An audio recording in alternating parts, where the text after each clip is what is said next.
Yo, what's good, y'all? No Mercy. Trap New York shit, no mercytv.com. Y'all already know what time it is, man. All right, popping. We here. You feel me? Listen, I don't know what happened, but I'm here by myself as y'all see right now. You feel what I'm saying? I think this is the end of Let's Chop It. Nah, I'm fucking with y'all.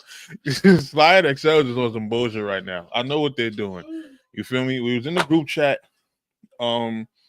yesterday. You know, they ain't been feeling my recent absences. You know what I mean? Let me know if y'all make sure my background is good.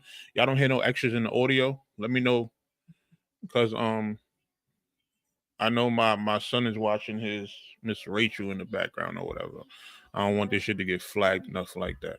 But let me know if the audio's A1, if that shit is getting blocked out. You feel what I'm saying? I hope it is.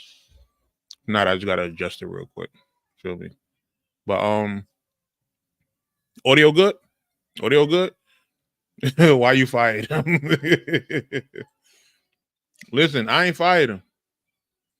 They are actually in breach of contract. What Joe Budden said, you are in breach of contract because I'm sitting here looking at a blank chair.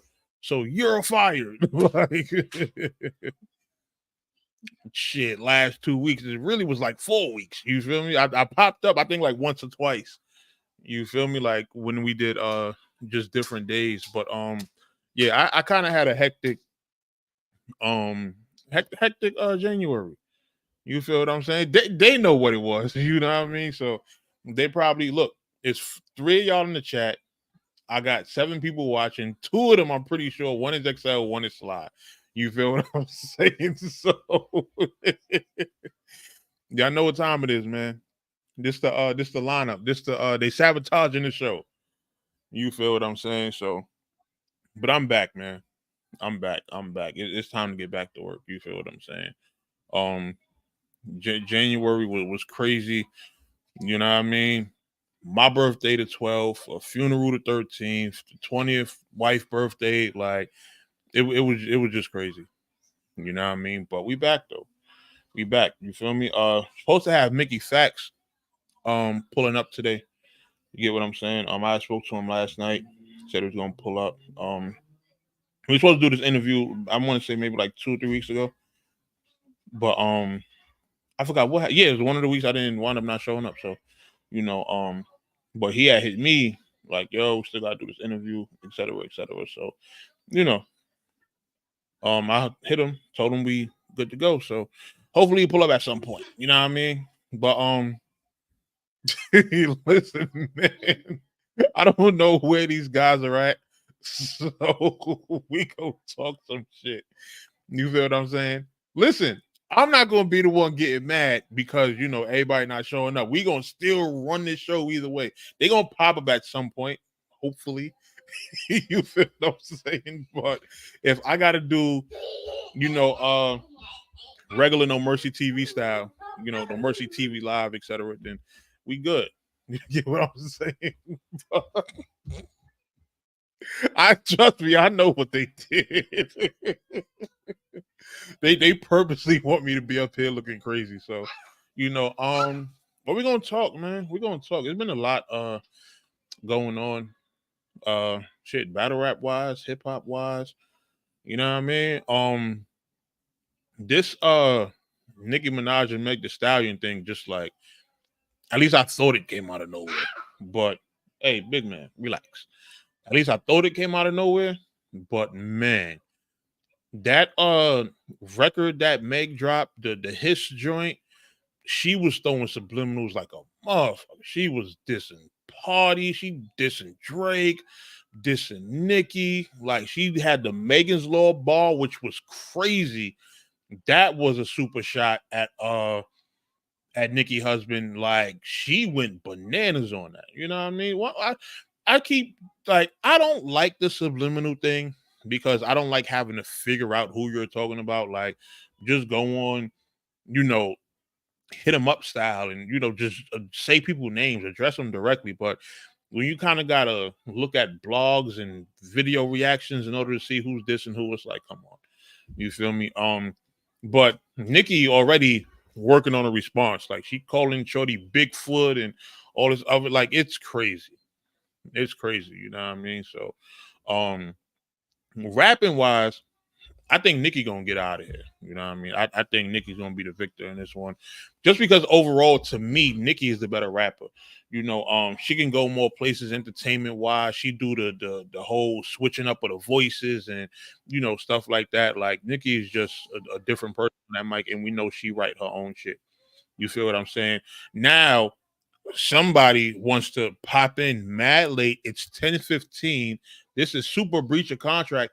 And he got the pink lavender background drinking a pumpkin spice latte from Dunkin' Donuts. He got access, so he could pull himself up.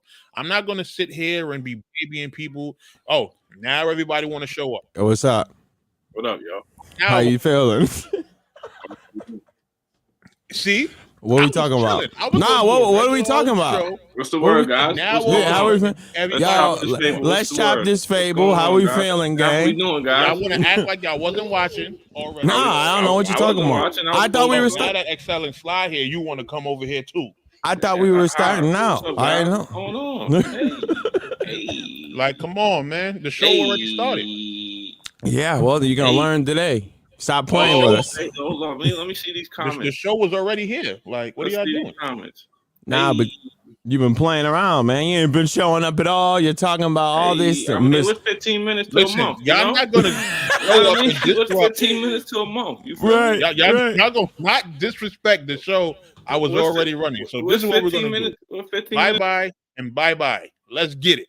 Now you see what happened, right? Yeah. It was looking real light for the bowl show up. It was looking real light in here till the bowl showed up. In the chat, y'all ain't We're gonna stage just sit in every time you start playing. Get in, Doctor Pay. Exactly. There's no pay, right? Jay. That's the whole point. Well, what's 15 minutes to a month? This nigga, take the Underground Railroad. Hulk Hogan shirt, looking fucking crazy. What the fuck is going on? What happened? You look like a fucking rainbow. What's going on over there, nigga? Yo, listen, I'm getting my colors right. I'm trying to. What in the Rainbow Coalition is happening over there? Come on, you was calling yourself Big Body X like 2 weeks ago. You need to relax. And it's finally got in the gym. Now he want to be. You can't say finally. You look crazy saying finally. And you still doing gym talks. Salute. What's cracking? Now you're doing narrated gym talks. Like, what are you doing? For people like you. Yo, fat niggas like you that can't move. Talking over the thing, hyping himself up. You should be like, happy. Oh yeah, look at that squat I did. Like, bro, I never said look at that squat I did. Pause. That's wild freaky, wild mo. Yeah, niggas like you. You got no narrating his gym talks. Talking about get that rep. I like the little training that you got every week or every day that you've been putting out. I think it's dope. Easy for the people. Yeah. Ain't nothing wrong with that. Now he got a checklist of stuff you got to do every day. Burn sage, meditate, stand. That's called health. He didn't say because your fucking veins pump bacon grease. That's called health, nigga.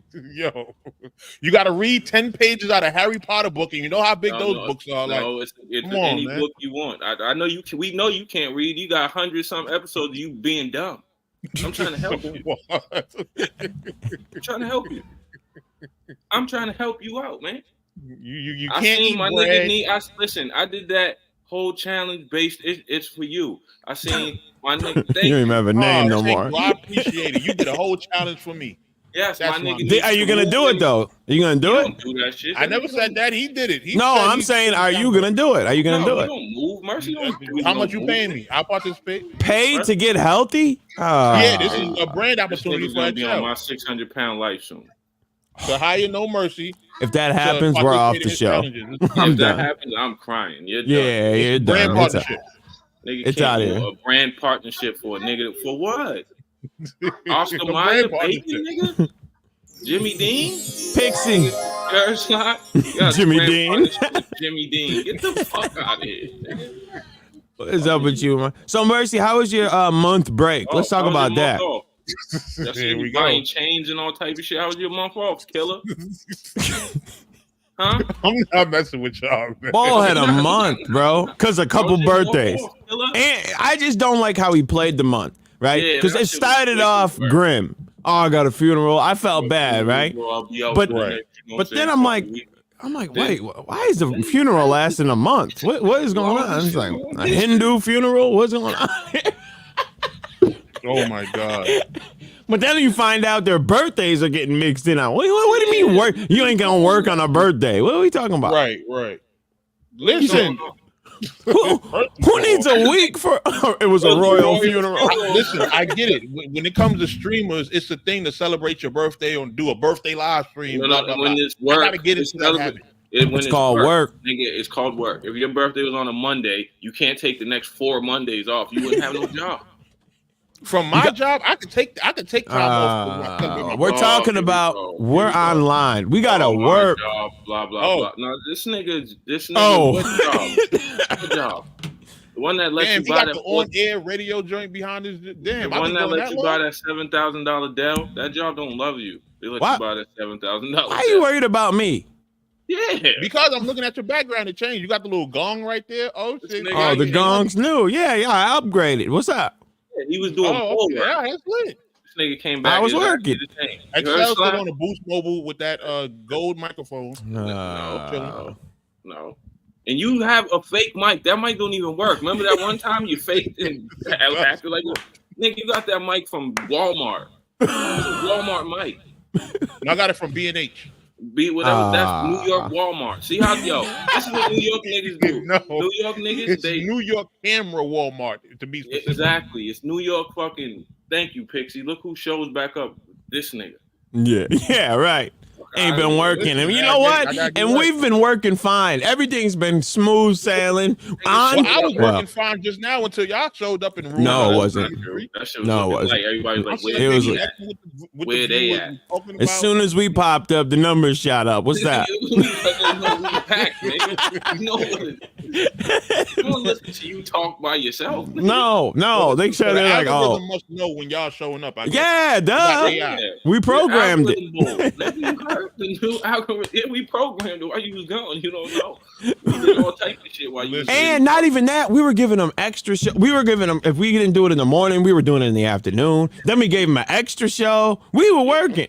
And I popped up during one of them. Late. This nigga but I still late. Popped up, so I was popped up late. Thank you, Jay. Thank you, Jay. Thank you, Smack. Who is this nigga? One of them I popped up an hour late. Another one I popped up like 5 minutes into the show. Like, come on. Brought a whole new fan base to the shit. Like, shit. Jesus. Don't even know you. And we introduce yourself and let people know who you are. Yeah, let them know. Let them know. We hijacked the channel for a month, man. For those that don't know, my name is the GOAT, aka No Mercy. Oh, he even put. I didn't even notice it. He put the GOAT. That's crazy. Yeah, I had to make sure they knew who it was. Yeah, okay. Let's just go back to how it was. How are we doing, Phil? How we doing, gang? Gang was cracking. You know, you see what I'm saying? And you know who? You know, bro. The show. They planned this. And you know what's? Of course we did. Of course. I told them they couldn't do because they planning on walking out. I told them it's torturous interference. Then XL said, "So we didn't show up." So we didn't show up anyway. And they plan to sabotage the show. Be happy we show because we were gonna wait till 10:30. But I figured that crazy. I was like, nah, go. I was like, maybe let's just do 10:15. 10:30 is a little wild. Damn. I was doing that bad. Yeah. You gonna turn it up. But yeah. Sabotage the sabotage. Yeah, we're like, let's tone it down a bit. 30 is a little wild. Either way, it was 30 minutes to a month, nigga. Listen, all right, I gotta catch up. I'm gonna do extra. You was out here buying. You was out here talking about paying niggas. You know what he was doing? He came back. The first topic he had. Hey, now I'm talking about women. Talking about women. Jesus, get out these women's business. Women beefing. Did you hold on.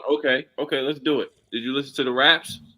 I did. I heard him today. I didn't even know what he was talking about. That whole Bigfoot versus pedo husband. I didn't. Hold on. And then you didn't even respect these women. I'm listening to rap. You didn't respect these women and call them their names. You called her Bigfoot in reference to her getting shot.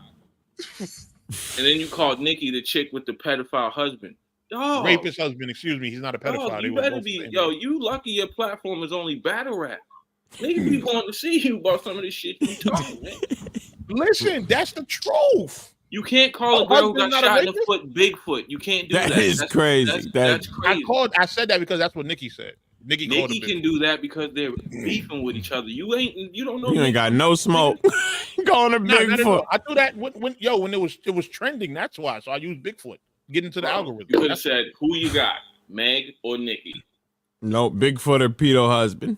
Yeah, what the fuck is wrong with you, nigga? They be all right. You don't know Nicki Minaj to be, man. You hold on real quick. I'll be right back. All right. You talking about Red Ruby, the sleeves, the fake blood? Here we go. Now she's a fake blood. You know how many niggas are fake bloods? What difference do it make? All right, they get made fun of too. No, you never win. When have you made fun of any nigga on this platform for being a fake blood? Bloods? Who? Name him.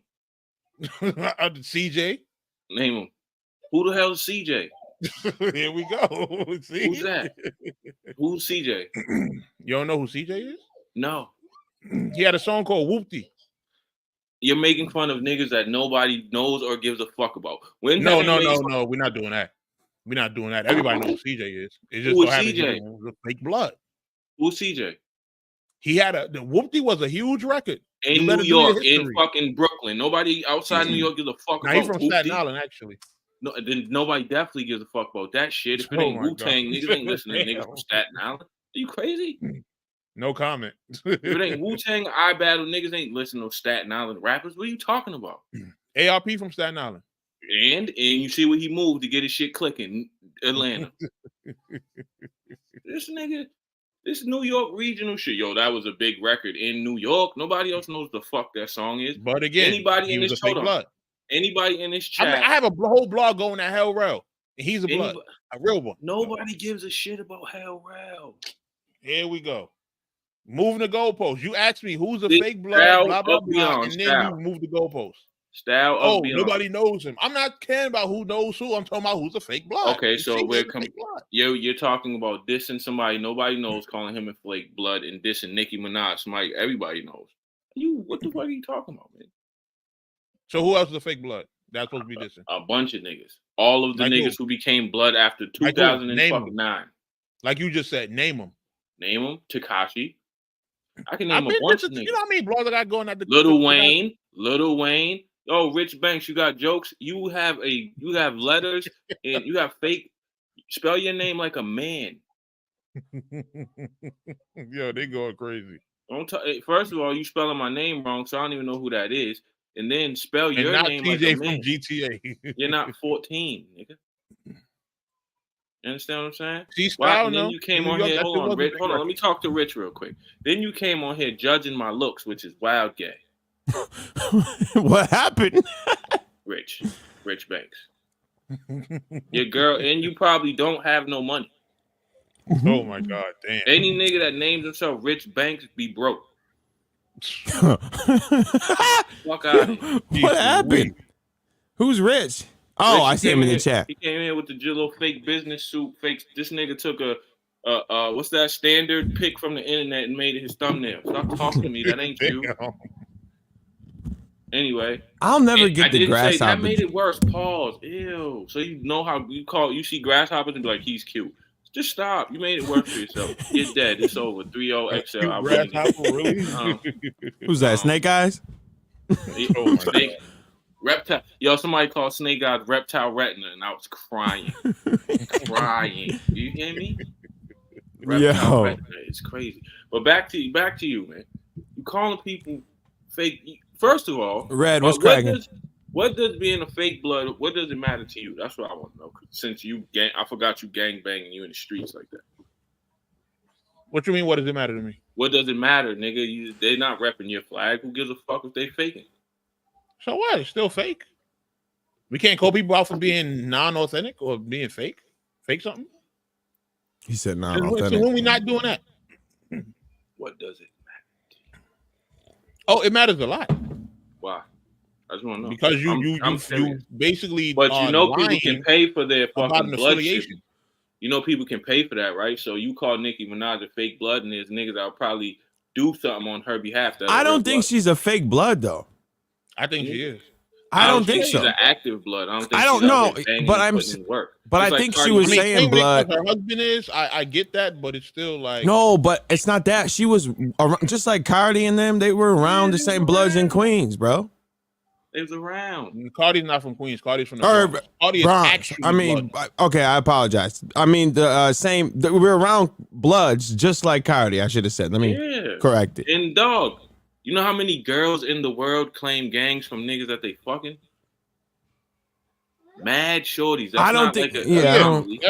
That's true, but still affiliated style. That's what I mean. Affiliated. Yeah, that's what I'm saying. She was around bloods just like Cardi was around blood. Now Cardi might be a blood, but I'm saying Cardi was actually putting in work. Nicki never put in no work. How do you know? Like, we gotta stop. How do you know that? Because come on, this is New York. We all know who's putting in work and who's not. Okay. You guys got New York City has the they know everything. Yeah, about every person in New York. Isn't there like 10 million people on that crowded city? What are you talking? How do you know everything about everybody? Because you're from there. Yeah, see, that's why this.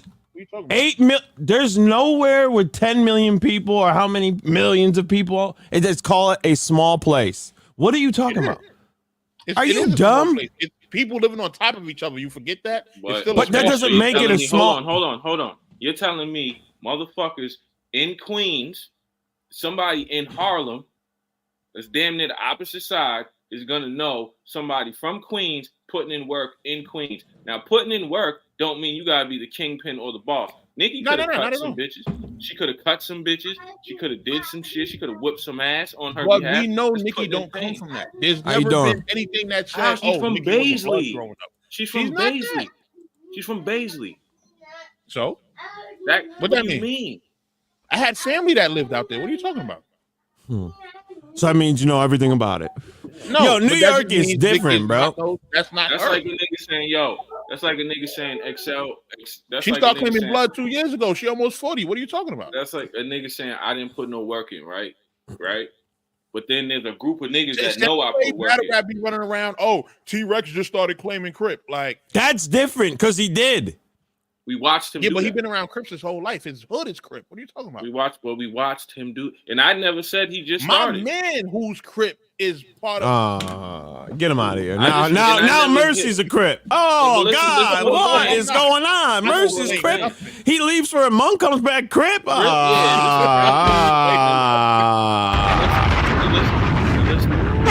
that. His neighborhood's Crip, where he's from is Crip. Blah blah blah blah. Cool. I never give a fuck about anybody's gang affiliations. You know why? Because they ain't false claiming my shit. I don't care neither. I don't care till it's fake until you lying. I don't give a fuck if you're. Guess what? You know why? You got to deal with it, not me. Yeah, nigga. I mean, you look corny, but Nicki Minaj clearly has bread. She can buy an affiliation because them shits are for sale now. I don't respect that though. I don't respect buying affiliation. She's a woman. What the fuck? Respect checking in. I don't respect. Oh, you gotta pay the.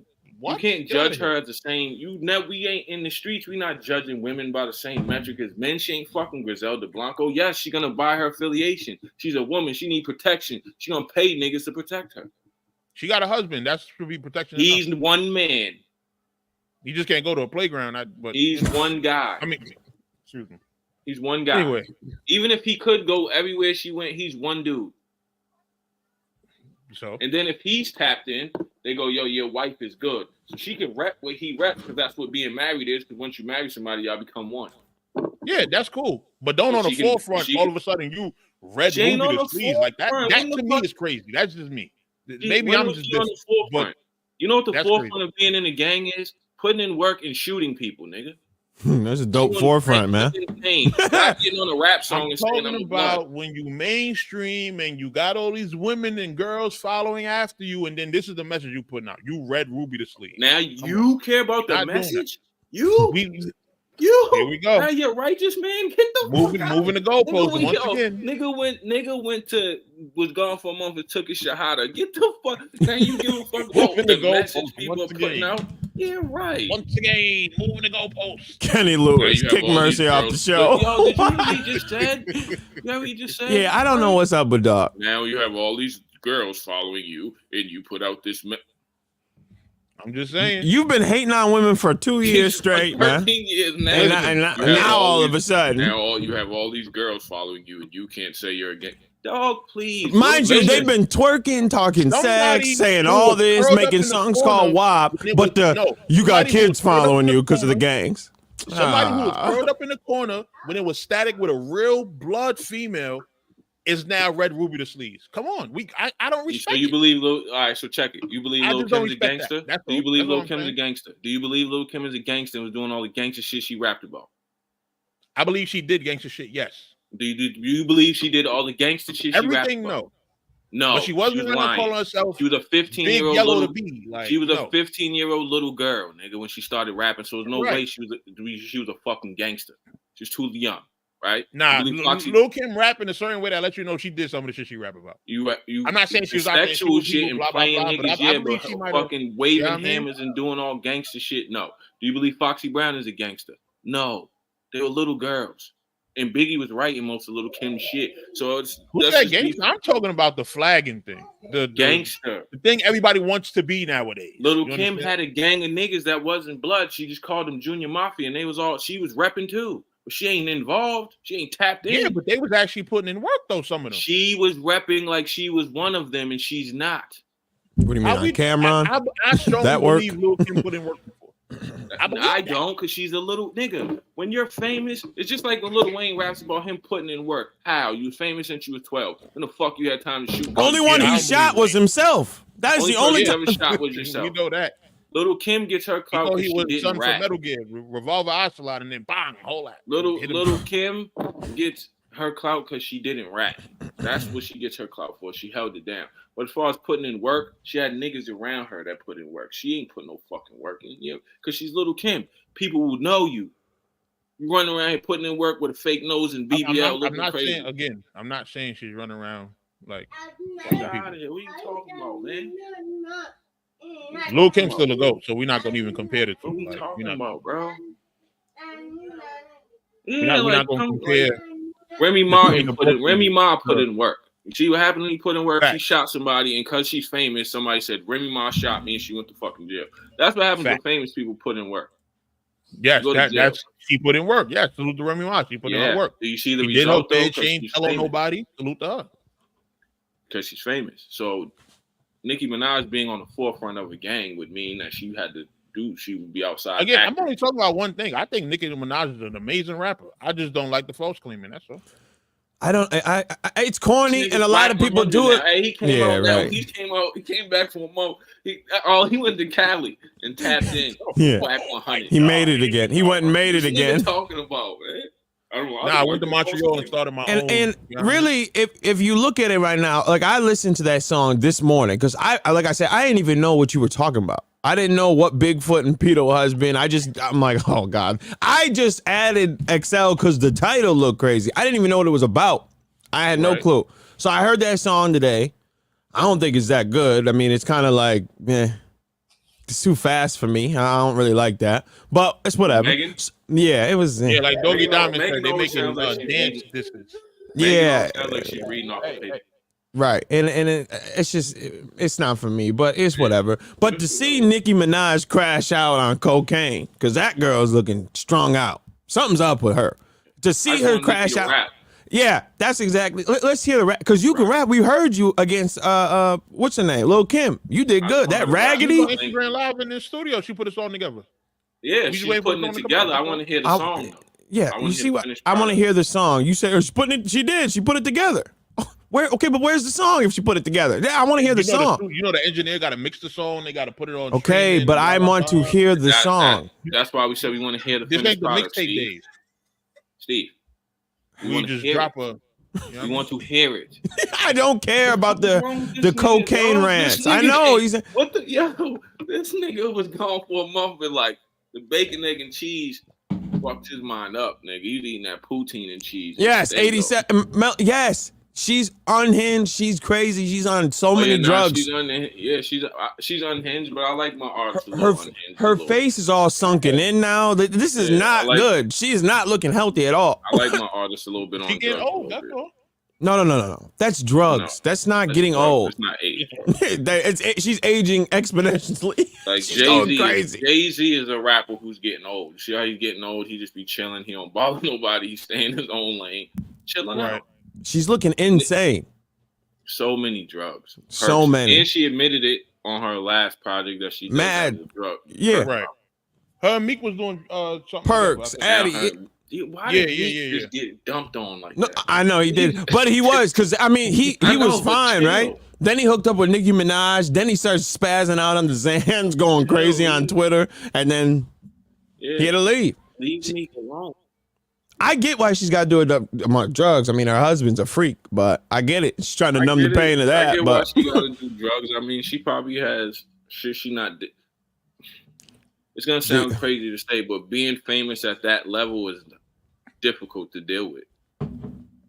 Sexy Red had more impact than Lil Kim. Yo, Rich Banks, it's been nice. You gotta get the fuck out of here. You gotta go talking. What the fuck are you talking about? But anyway, Jones and mentioned her dead mom. Well, that's that came from the Party record where Party said, "Oh, she swore on her dead mom that she didn't cheat, but it turns out she actually did." So that's not for her. Like I could see Party mentioning that because like you swore on your dead mother that you would do XYZ. Conjure up your dead mother is a sick line. That is crazy. Conjure up your dead moms is kind of crazy. That was wild, son. That was wild. I'm sorry, but when shit go there, I'm hooking you. Sorry. What'd you say? And I'm gonna tell you something else about that. Hold on. I just want to address Rich Banks. Rich Banks, Sexy Red came out 6 months ago, and I guarantee you, in 3 years, nobody's gonna talk about that girl. All right, I guarantee you. We have our special guest.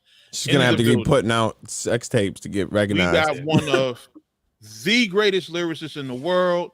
He done built a dope school to help show y'all people who can't rap how to rap. We got Mickey Factz in the building. Yo. Here. Yo, what up? What's up, y'all? How you feeling?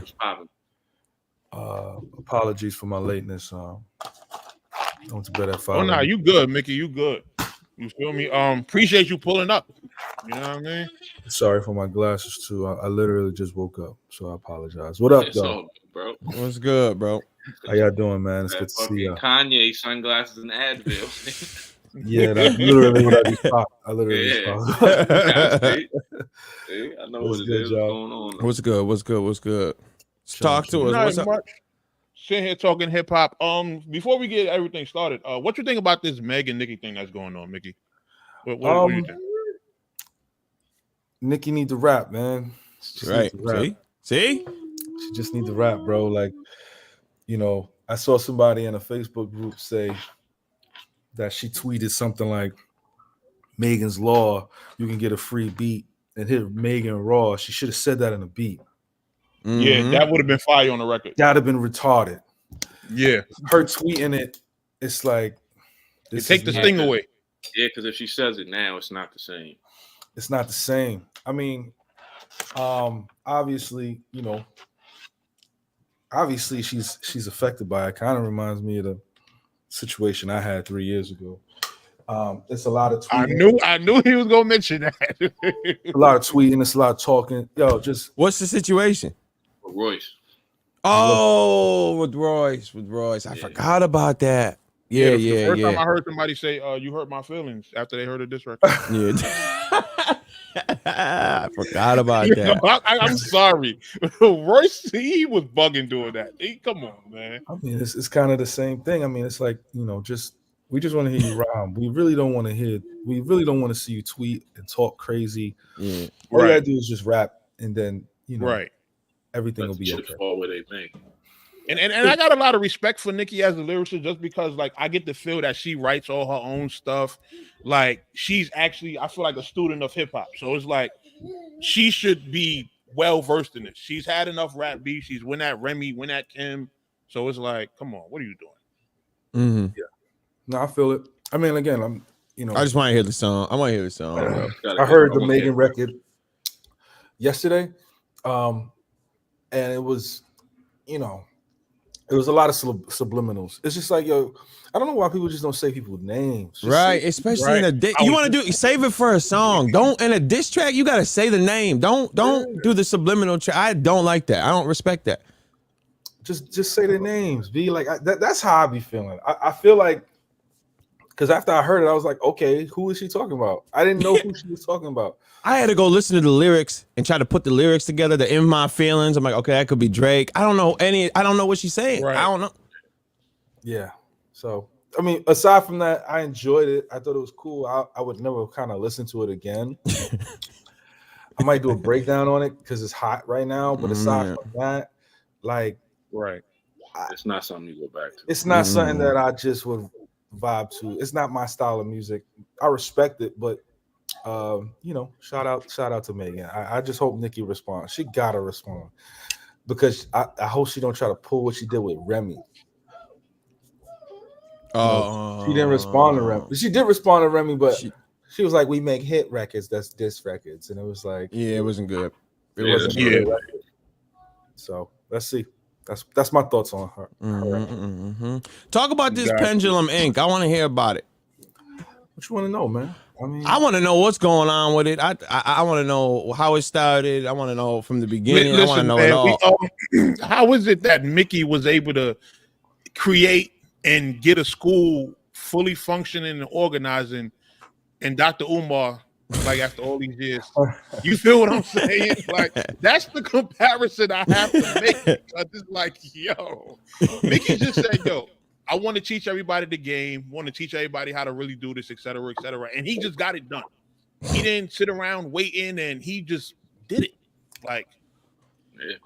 I mean, no, I was there when the idea sparked. He was like, yeah, I think I'm gonna do school shit. Like, all right, let's see what it is. I mean, it was the bunny went up his nose. I'm dying. Nah, so you know, it was Excel. I think he was trying to get into Sosa with the Lupe thing. Yeah. And right before Lupe kind of stopped kind of really getting into it, because there was another artist that was also kind of, she was like, she was in Sosa, and she was like, you know, we're not really learning kind of how to actually do the craft. So I started to kind of do like these weekly check-ins and lessons with XL and this woman who's actually related to Swave. I think it's Swave's niece. Lady Z? Yeah, Lady Z. She's Swave's niece. And we were doing that for a while, and then I got caught up with music in real life. So I kind of stopped it. But then I kind of one of my former co-owners, he wanted me to do a masterclass with him at the end of 2021, and he paid me to do it.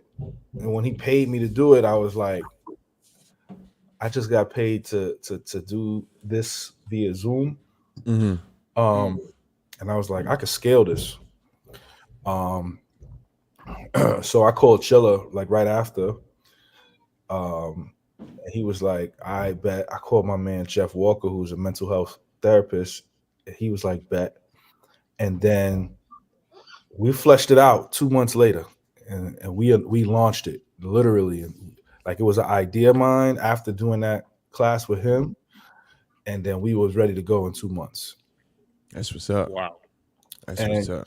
You know, for me, I knew that if I would have been like, yo, let's flesh this out, let's put this together, let's launch when we're done, we would have never launched this thing. Right. You know, and that's not to, you know, I understand what you were saying, Mercy, about Umar, but I just felt like I was like, to do this, we gotta launch it. Because if we try to wait till it's perfect and ready, we would never launch it. We'll figure it out along the way. You know what I'm saying? Right. That's how we did it. And it's becoming a staple in hip hop now. People are starting to kind of be like, okay, this school thing is a real thing, because so many people during the pandemic got scammed. You know, right. A lot of artists got scammed. and a lot of artists still feel like it's kind of like scammy a little bit. Why they say that? What's going on? I mean, because you got to think you got to pay a tuition to be a part of it, right? Okay. And a lot of artists in the pandemic were like, "Yo, pay me $750, and you'll get on this mixtape." Mm-hmm. Yeah, the Block 365, whatever that bozo name was. I remember that. Yeah. So, artists were like paying all of this money and to get on a mixtape slot on that. Nah, he was a legit scammer. He was doing it through all the big rappers. Yeah, they was doing it to everybody. No, it was a lot. I saw like DMing like that was corny. I remember one of my mans thought Jeezy reached out to him. I was crying. I'm like, people still to this day are posting, Jadakiss reached out to me, and I'm like, yo, y'all still haven't caught on yet. Literally this morning, one of my new students, I just signed up a new student, and he said the Terror Squad, Instagram page reached out. Oh my God. Literally this morning. Terror Squad is crazy. Yeah, like that's not how they do it. You know what I'm saying? And he was like, yo, they offered me a deal. This kid has like 200 followers. Like, they offered him a deal. Terror Squad. Shout out to that student. How do we go about handling situations like that when we see him? Because there's a part of me that doesn't stop believing them.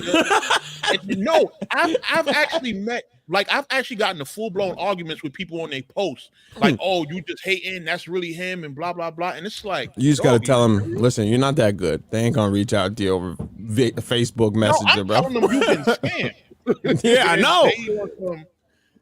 So Mickey, how do you handle? How do you navigate with stuff like this going on? I tell my students I'm a mentor in perpetuity. So just always reach out to me if something crazy happens. For other artists, you got to use discernment. Like, if you're not bubbling, why are they reaching out to you? Exactly. Like, I think wasn't there a female battle rapper called Precise? Yep. I think Jadakiss had reached out to her, and she made this post on Facebook about it. And I was like, I don't know if this is legit, Queen. And she DM'd me immediately, like, why would you do that? Why would you say that on a public post? And I was just like, yo, I don't think this is him, love. And then I sent her articles, and she was like, thank you. I just wish you would have just DM'd me that instead of, ruining my high. I'm just like, I'm like, shout out to her. That's a high. I'm like, shout out to her, but like, it's like, still, it's like, you want the real deal. I understand it was their page, it came from them, but like, it's tough to accept that you got scammed and you fell for it. You know what I mean? That's a very tough realization. But you also got to be honest and real with yourself and say, what have I done for this artist to reach out to me? Right. We have never reached out to anybody at Pendulum Inc. If we have reached out to you, it's because you filled out an application, and then we're reaching out to you. I would never just jump in a stranger's inbox and be like, sign up in my school. People jump in my inbox all the time. Listen to my music. And when they do that, I send them penduluminc.com. But I would never just randomly be like, yo, I want you to be a part of the school. Pay me money. I would never do that. That was his nice way of telling you that your song is trash. He links his school. Nah. I just think it's common courtesy to say hello, build a rapport, and then send your music. Don't just send me no link, because if you send me a link, I'm gonna send you a link, and then we just gonna be the Adventures of Link. So I just told real talk. I just told like an up and coming battle rapper that he would inbox links to his battle, and I'm like, dog, that's not how you do it. And he's like, what you mean? So I just gave him some game. I'm like, you're better off posting a clip of your battle on your page with the link. So if somebody thinks your shit is fire, they'll watch it that way. But spamming niggas' links in the inbox is never gonna get it done. I'm never watching a battle you spam. Send me a 15-second clip of like a haymaker or something. Then I might, Yeah. You gotta hook them. You send me a link with nothing. So I know y'all interviewing me, but I think that's a very good point. That is a very, very good point. No, Mickey, that's how they do for the Crucible. They would like submit your best 90 seconds. It could be something you just did for the Crucible, or it could be from a battle, and just submit your clip, and that's how people were getting picked for it. My question to you guys, right? Because obviously you're part of media. Like, how does that? Did that just say Kenny Lewis? Yeah. I know. Nah, he's a fan of the show. He's a fan of the show. That's not. He's been rocking out for the longest. That's not.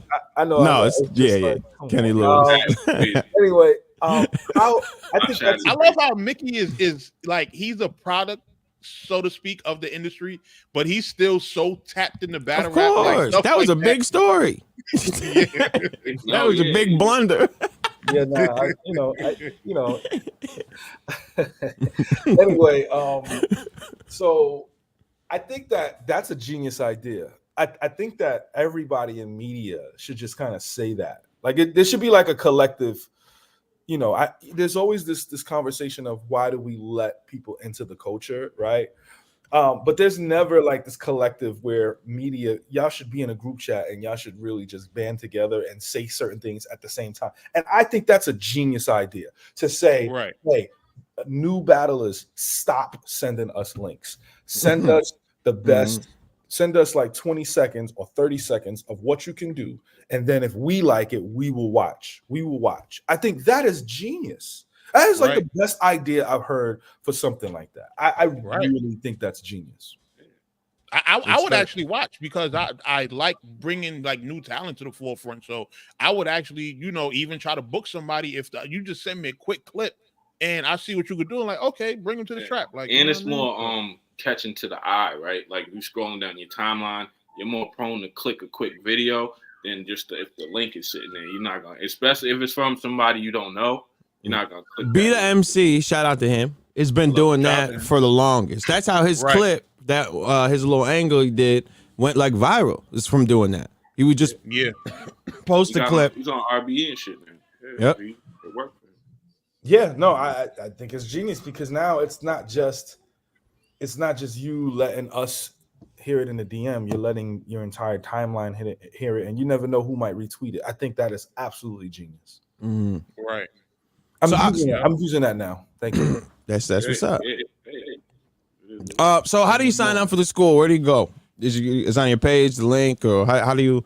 And what's the tuition looking like? So right now, you go to penduluminc.com and you fill out an application. Currently, our first year, the tuition was $1,600. Then last year, we raised it to $3,000 and $5,000. This year we dropped it to $2,000 and $3,000, and then next year we're gonna do a la carte. So like, by next year this thing should be out of here. So we're gonna do it more a la carte style, where you pay for your core class, and then if you want to go to electives, you pay for that. You want to see the legendary guests, you pay for that. You want, like, we'll start tacking everything on. But right now, $2,000 or even $5,000 for people paid for mental health once a month. It paid to be taught by me and Chilla once a week. It paid for songwriting classes with Kanye's cousin, Tony Williams, who's been on every Kanye album. It paid for you to meet legendary artists literally once a month. It paid for all the electives. It paid for your seat at graduation. Last year we had Bun B. This year we got Killer Mike. He might win the Grammy, and then you're gonna meet him later. Like, you can't beat that price. Oh, yeah. The guest game is legendary over there. You know what I'm saying? And then and then for me, we also mentor, right? So like that question where you're like, yo, how do you stop scamming to happen? You have access to me 24/7. You know what I'm saying? Like that, you don't get that in the industry. That's just impossible. But because we dedicated ourselves to this space, I am now a resource. And now, to your points, right, which is the next step, right? Not a lot of people, but there has been a couple nasty, internet personalities. It's like, you paying all of this money, what do you get from it, right? Mm-hmm. So people are growing. People are growing as human beings, but it's like, what's the after effect of the musicianship? So now, once you graduate, and I feel that you're ready, now we're doing like a Rough Riders compilation project. So all of these students, they'll pay a small tuition fee, like I'm talking like $1,200 for the year. And you'll be on this project with production from Premier, maybe Havoc, Pete Rock, Crisis, and then you'll be rapping with MCs like Fonte, all of these guys. And the artists will be on the song with them. Mm-hmm. It won't be this scenario where email on the mixtape. Right. It's not that. They'll be on the song with them. We'll be like, yo, this beat sounds like Currency should be on it. Let's get Currency on the song. Fine. And I'll make the call and get Currency on the record. You know what I'm saying? It'll be stuff like that.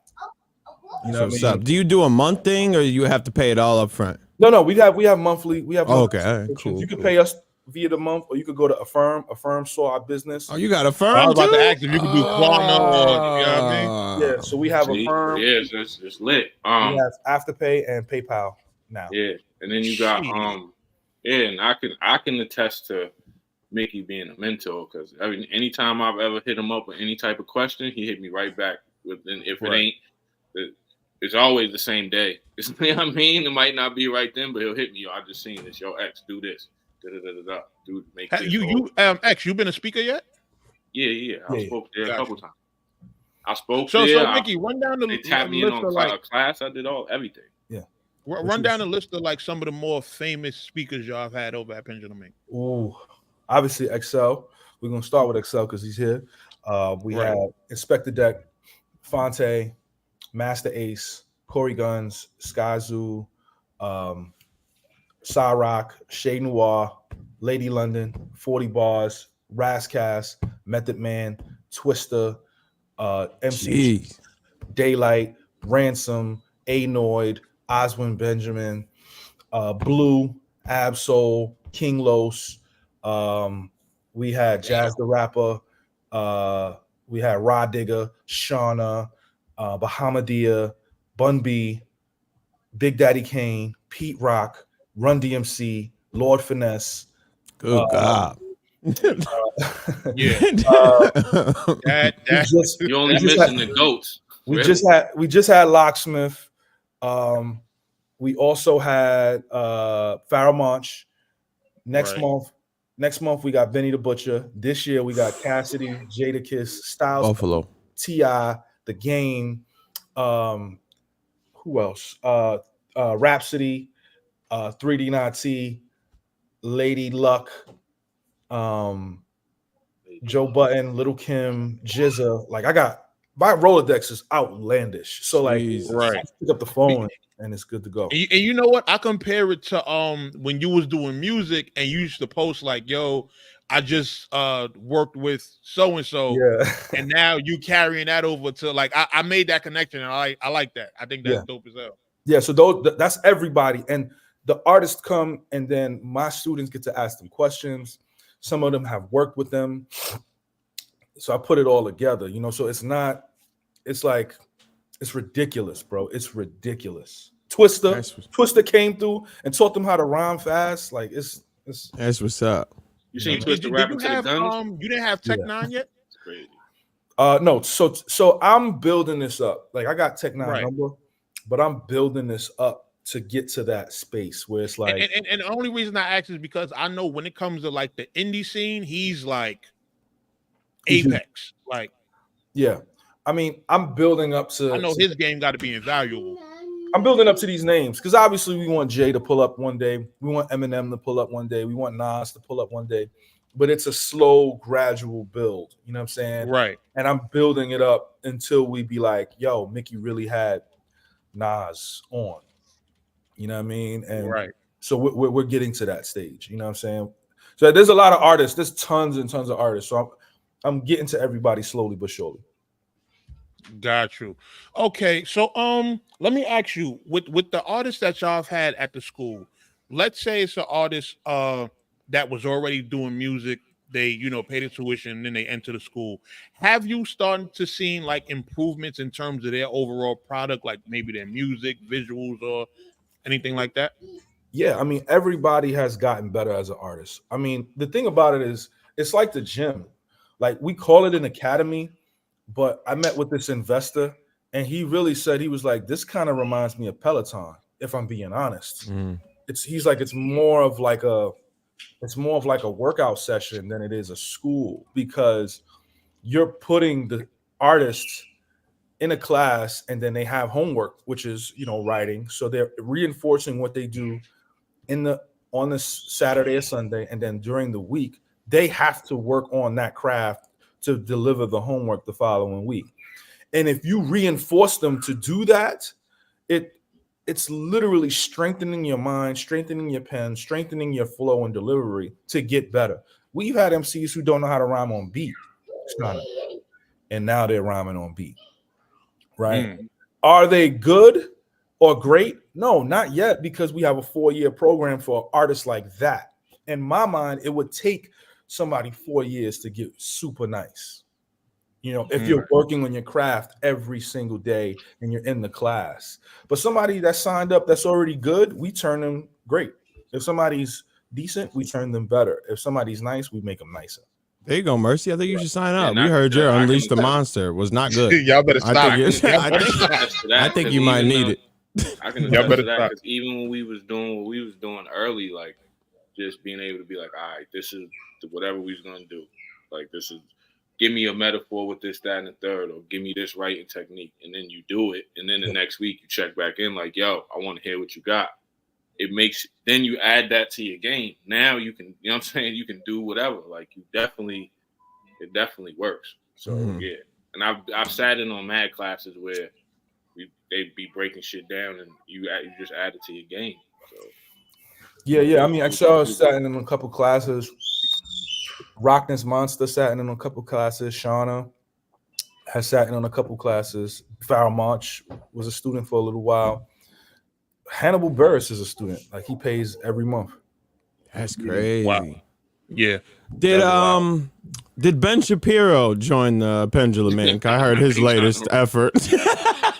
Nah, I didn't see an application. Is he welcome? I didn't see an application from Ben Shapiro. I think he might need it. Let me ask this, right? Because I had a really close friend of mine. We were actually talking about the whole Pendulum Inc thing, and one of his, I want to say, kind of criticisms, right, was in terms of the art side of rap, right? With something like Pendulum Inc that kind of teaches it, how do you keep it from being like, from creating the cookie cutter factory of just like everybody coming in and leaving out doing the same thing? Like, how do you keep it from becoming that? So that is an incredible question, and I hope this person sees this clip, or maybe you could send it to them. Got you. The one thing that is finite is technique. No matter who you are, technique is finite. If I tell Excel, yo, make sure you write, can you write me a 2-syllable multi and have a simile in it? He can do that. That is finite. If I tell Excel, can you write me a double entendre with a 4-syllable multi? He can do that. That is finite. Any artist devoid of Pendulum Inc can do that. Right. If they're talented. It's the people that don't know what that is. I'm teaching them the finite aspect of that. I am not teaching MCs how to be Mickey Factz. I want that to be cut and clear. The rappers that come to Pendulum Inc, none of them sound like me. All we are doing is enhancing their style already. Point blank, period. The finite aspects of music are bar structure, tempo, delivery, and cadence. Like, even I don't have to tell you how to rhyme like me to have you rhyme on beat. Right. You can clap measures, right? 1 and 2 and 3 and 4. There are artists that cannot rhyme on beat and rhyme off beat because they don't know the finite of rhyming on beat. So I am enhancing a style. I'm helping them find their style. There's a female artist that signed up to Pendulum and she was rhyming off beat. And I let her listen to specific MCs that she sounded like to say, this is your style. Don't rap like me. It's going to sound crazy, but the way she was writing her bar structure was the same way as Biggie Smalls. Biggie Smalls was a conversationalist. I am not saying she is nice as Biggie Smalls. I'm saying how her rhymes were landing was like, this is where you are more comfortable at. You're more of a conversationalist overlapper rhyme. Yeah. So you need to lean in on that. If I play you her stuff when she first started to where she is now, you'll be like, wow. It is like the Jenny Craig method. That's how our students. You come in at a certain weight. What do you mean, got you, Mercy? What are you talking about? Don't. What are you talking about? You know what it is? Go ahead, man. You know what it is? It's like, you know what it is? Make it's like But I get what he's saying though about. No, I'm messing with you. It's like when I took MMA training. It's like when I took MMA training, my trainer, before he teaches you like technique of what is what, he would put you in the ring and fight. He would have watch you spar first. But he's like, I gotta see how you move around so I can show you what, like I can show you how to do a fucking roundhouse. I can show you how to do that. But if you don't know, I gotta see how you move to see your mechanics first, and then build on top of what you already do or what you don't do. You know what I'm saying? So it's just I definitely get that. Yes. Yeah. I have to be able to know where you at with it so I can help you. You know, are you too low when you rap? You know, are you missing, the beat? Some of them they didn't know multis. Now I got people who never rhymed before rhyming in multis. I was gonna say, for like a dude that never rap like me, I don't know how to rap at all. If I was to join, where do we start? You would go to the rhythm and style course, which is the freshman course.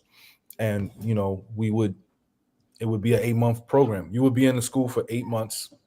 And actually, for students like yourself, who's never rapped before, you would be in the school for 12 months. Damn. We would, because it takes a while to you acclimated into that space. I don't want to have a student say, I'm from Pendulum Ink, and you hear him rap and you'd be like, what is Mickey doing over there?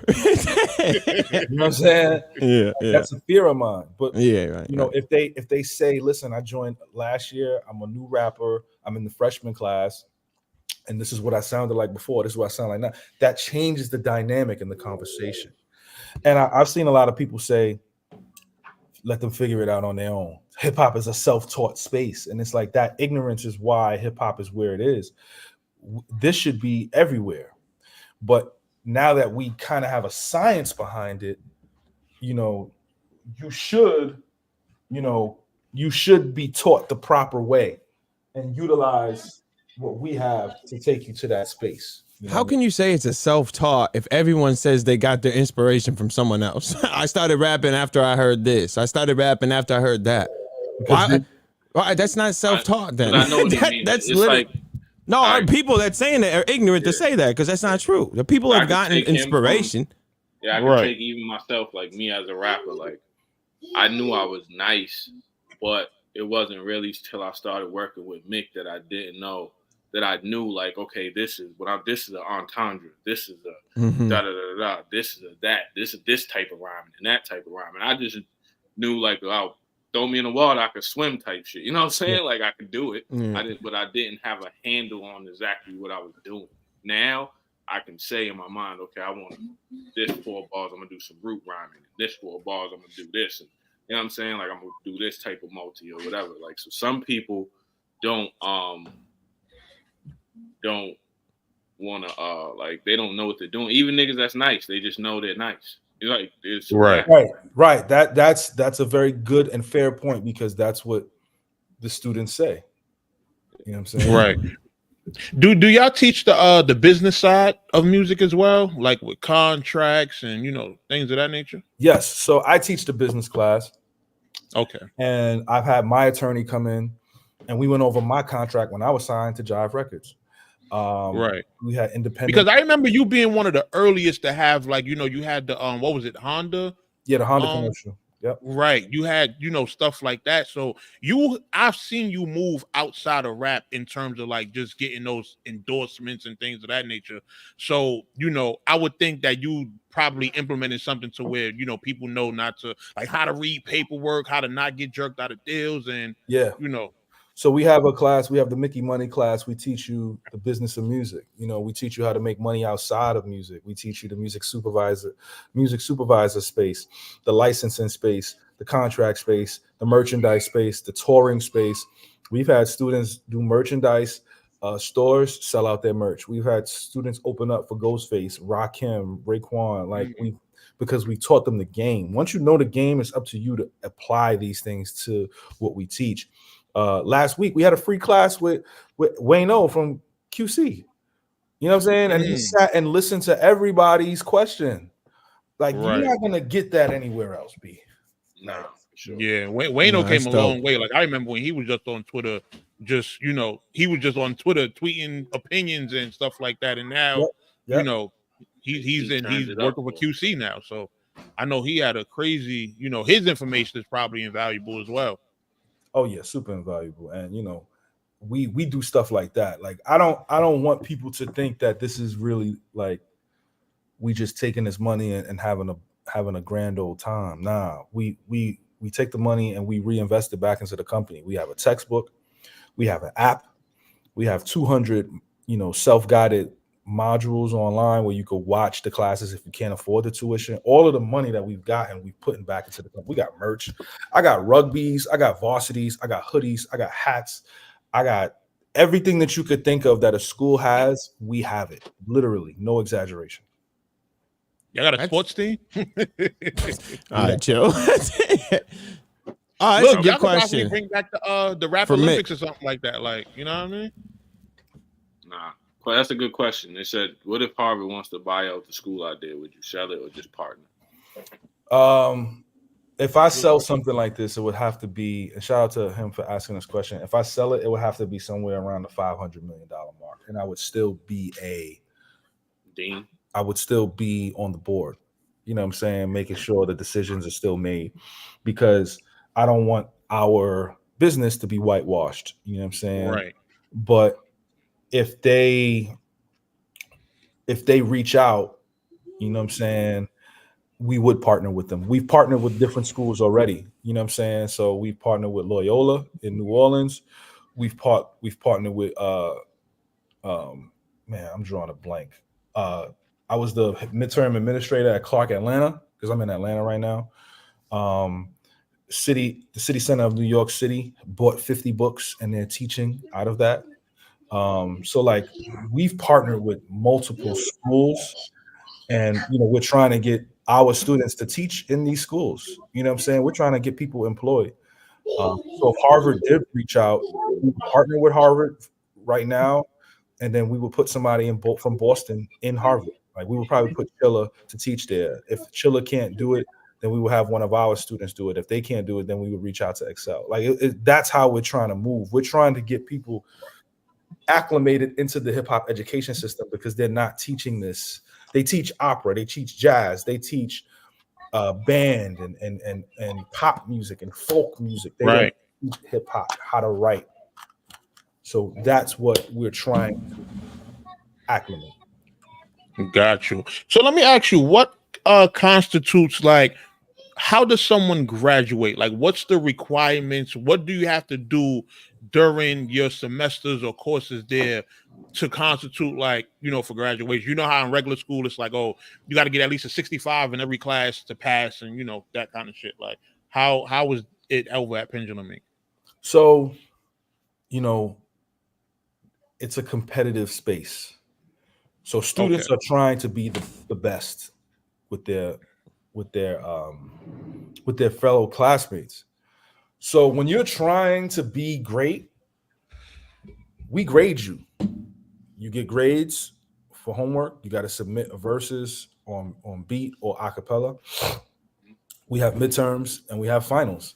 If you don't pass your final, you can't move to the next grade. You have to repeat that grade. Like, I'm not pushing you to the next level if you're not excelling the way that we want you to excel.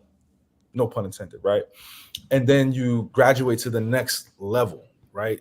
Just like school, like freshman, sophomore, junior, senior. That's how we operate. If you can't rhyme on beat, you come in as a freshman. If you can rhyme on beat, but your writing isn't there, you come in as a sophomore. If you're nice, everybody comes in at the junior level. If you're nice, doesn't matter who you are. You can't enter in at a senior level. You come in at the junior level, and you get the refresher courses, and then we elevate you to the higher levels. Got you. So if you have to repeat a course or a semester, you have to pay extra tuition, or no, you don't have to pay extra tuition, but you still have to pay. You have to pay us, but the goal is to not get you to retake a course. Right. Like if we feel that you got to repeat a course, then we'll do one-on-ones with you to get you to where you can do the course the next year, because repeating a course means you failed, and we don't want people to fail. You know what I mean? We want people to excel and go to the next level. Okay. Brody, Rich. Rap is not supposed to be this simple ABC. It's very complicated. That's why not everybody could do it. That's if it's very simple, like you can rhyme cat and hat together. I think it's a little bit more than just rhyming cat and hat. It's a lot goes into it. Stay there, Rich. I need you to stay there. As soon as this interview is done, I am frying you up. Just you've been sitting in this motherfucker hating. Well, he's just go ahead. No. He's not being honest. I'm trying. We getting you up out of here. Are y'all watching this on YouTube? Nah, I'm on stream, y'all, so we can see the comments. We can see the comments, but I mean, listen, I can't see the comments. I just saw that one, Rich. I don't think we're overcomplicating it. Honestly, we're providing a space for people to make money off of this. I think there are people that's like Rich who says these things, right? And then when a white person comes in and takes the idea and takes it to the next level, then it's, oh my goodness, we let somebody into the culture that what is this? How could they take this? They're not from, and then we're stuck looking stupid. Mm-hmm. Right. People, let's be clear. Everybody thinks that Flip Top has the most subscribers. It's really Epic Rap Battles. And guess who runs that? White people. Yeah. Benjamin Franklin versus fucking Thomas Jefferson. You know why that happened? Because we as a community didn't brand together, didn't own what we did. There's no intellectual property. There's no trade. And it's crazy. None of us in battle rap watch that shit. And that shit gets more views than Flip Top. They make it funny. That's why. It's because they make it funny. You know, battle rap always been like serious street. You can't do this. They put you in a box. You can't make jokes. It only started you can be funny like daylight after that. Like you could be, but before you had to, if you didn't bring in 90 guns, you can't battle rap at that point. Like, so they made it funny. And obviously that's geared to a certain audience. But so that's going to widen it out. No, but why couldn't we do that? I don't get it. No, I'm with you. I don't understand. It should be no reason why somebody that hasn't made Trey from Boys in the Hood versus Q from Juice. That's funny. That's funny. I mean, they doing it and they profiting it. Listen. Look at that! Look at the animated that we had. What was the cat verse or whatever it was? The cat verse dog. Ketchup versus mustard. And as soon as it happened, everybody in battle rap loved it. Everyone retweeted it, thought it was the funniest thing in the world. Yeah. And then but y'all been sitting in a box for years. It would be even better. Like. Right. And it's funny because I just got an offer from. Oh my God! Every time we talk about something else, you bring it back to you. Is there a class on narcissism at the Pendulum Inc? Because I think you need to take a master class in that. Can we get? Need to get this guy now, but definitely, Pendulum Inc is definitely something that is dope. Like it's dope for anybody who's on all levels. If you're not privy to the culture, if you are nice and you want to up your level, definitely helps you up and it creates a community. Like, because there's a lot of artists out there that feel like they're just doing it by themselves. And then when you get, when you link up with people, now you got guys you can get features from. Motherfuckers that make beats and all types of situations and shit like that. So it's definitely a dope thing. It's definitely dope. You know what I'm saying? And for people that's complaining about the bread, you got to invest in yourself if you want to get better in any form, dog. Like, If you want to even basketball, you gotta invest. You play AAU, that shit costs a lot of money. You invest. Like you gotta invest in yourself to get better, man. That money's gonna be spent even if you did it by yourself. You're gonna be wasting studio time. You're gonna be wasting pressing up album. You're gonna waste your time. Might as well just spend it, sit down for a year, and then go. Because most of y'all that are doing it, I'm sure. I don't want to speak, but I could see, and I'm assuming that most people that join the school already are rapping. There's probably, so I could see that you've already been doing it, ain't been working. Sit down, take a class, and then get out and go do your thing. You ain't got to be there for 30 years. Go do 8 months. Go do a 12-month, whatever, and get better. Learn, soak up game and dip. And you see the people that he said he brings up there, so it's not like you learning from poo-putt rapping. You learn from the best niggas in the world, nigga. He said industry everybody too, not just battle rappers. Industry. Yeah, he said everybody except fucking Jay-Z, Nas, and Eminem. Damn near. You know what I'm saying? Like, right. I would love to be able to sponsor someone's like tuition one of these days. Like, I think that would be dope. Like, just to be able to involve other brands that can like be like, yo, we sending this person here, and stuff like that. Like, I think that would be dope too. Yeah, I mean, we'll get into that space, Mercy, right? Like, DistroKid is now a partner with us, so they're gonna be giving us like scholarship money for like I think dope company 5 students. You know what I'm saying? Wow. American Songwriter is going to be, the big country music company in Nashville. They're going to be giving scholarship money for some students. Budweiser is looking to give us some scholarship money for some students. So we're literally actively working with bigger companies who see the value in what we do. So as much as I understand where Rich is coming from, you say Budweiser? I get it. Yeah, Budweiser. Yeah. I understand where Rich is coming from. I'm not even mad at him with that perspective, because until you actually come to a class or until you see what happens and until you see the students excited to learn this shit, it's always look like, yo, this is some bullshit. You know what I'm saying? But once you come to a class, once you see Method Man, he literally got off from the set of Power and stayed on for 3 hours and answered everybody's question. We had Tina Fey pull up, Tiffany Haddish pull up, Pete Rock, Kid Capri. All of these people pulled up for Meth, and he answered everybody's question, bruh. That's what's up. How's that overcomplicating? We may having people meet people virtually. Bun B took pictures with everybody. He literally shook people's hands, gave people advice. He smoked with niggas. Like, what? How is that overcomplicating this? I need one of them burgers. Wow. I need one of them burgers. That's what's up. That's what's up. It's a dope school you got going on. I didn't know all about it. I saw a lot of advertising. I didn't know what was going on with it. If it was just an idea or if it was, I didn't know. This is crazy. I didn't know you always been going on. I've been out the loop, I guess. Just 2 years. Just 2 years, bro. We getting ready to start our new semester March 10th. We're very excited about this. This is the last year we're going to keep it at this price point. So we advise people to join in now. We have to raise the prices to scale the company. Mm-hmm. But we're this is the future of hip hop and education, and I'm happy to be a part of it.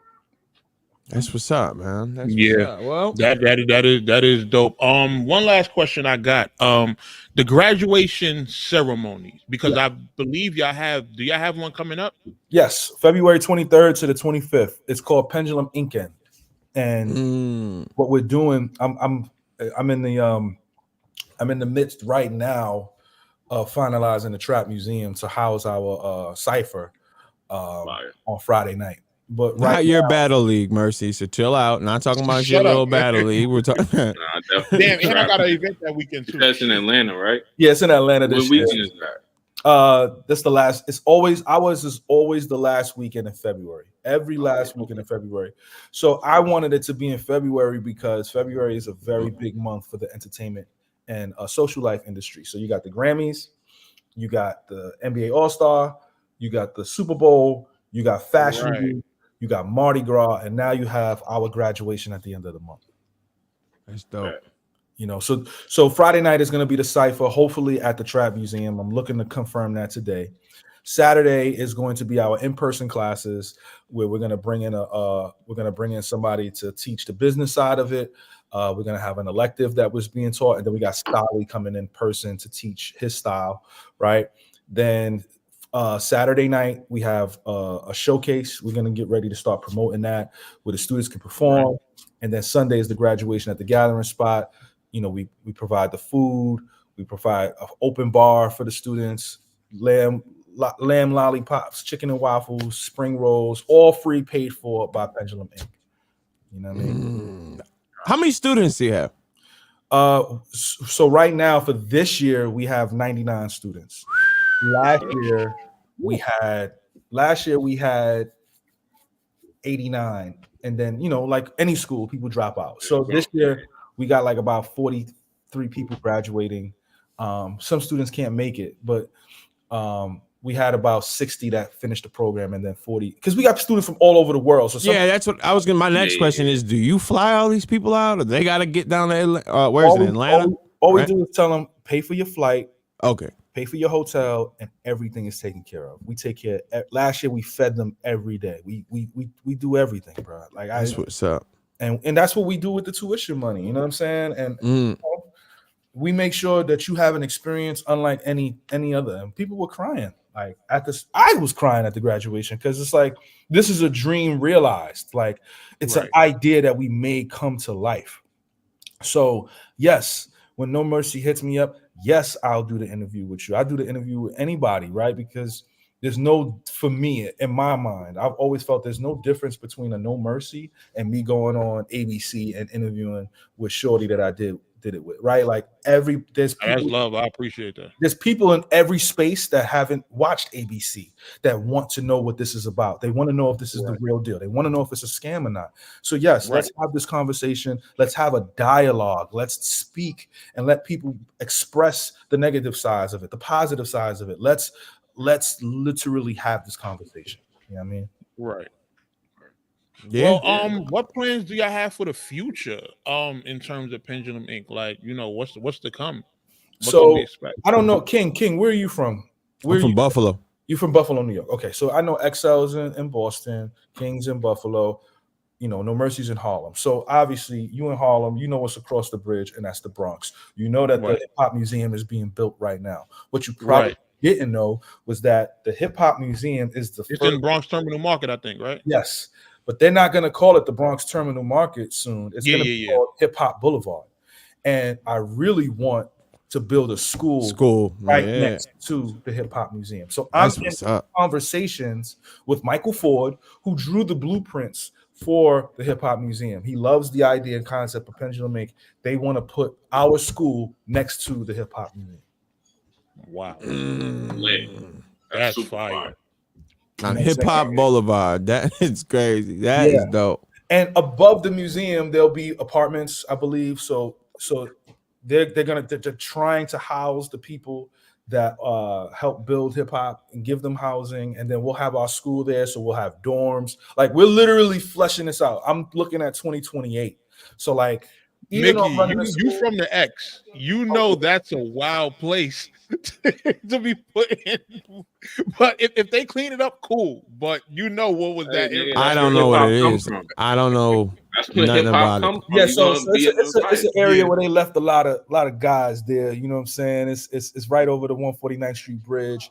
But you know, Mayor Adams signed off and he put a lot of money into it. So I believe that the security team, I believe that the police force will be there to enforce things. I don't believe it's going to be, you know, a war zone. So we're going to have the museum, we'll have my school. They're going to try to put other things there for Hip Hop Boulevard. You know what I mean? Right. That's dope, man. Well, I'm this is sign up Pendulum Inc.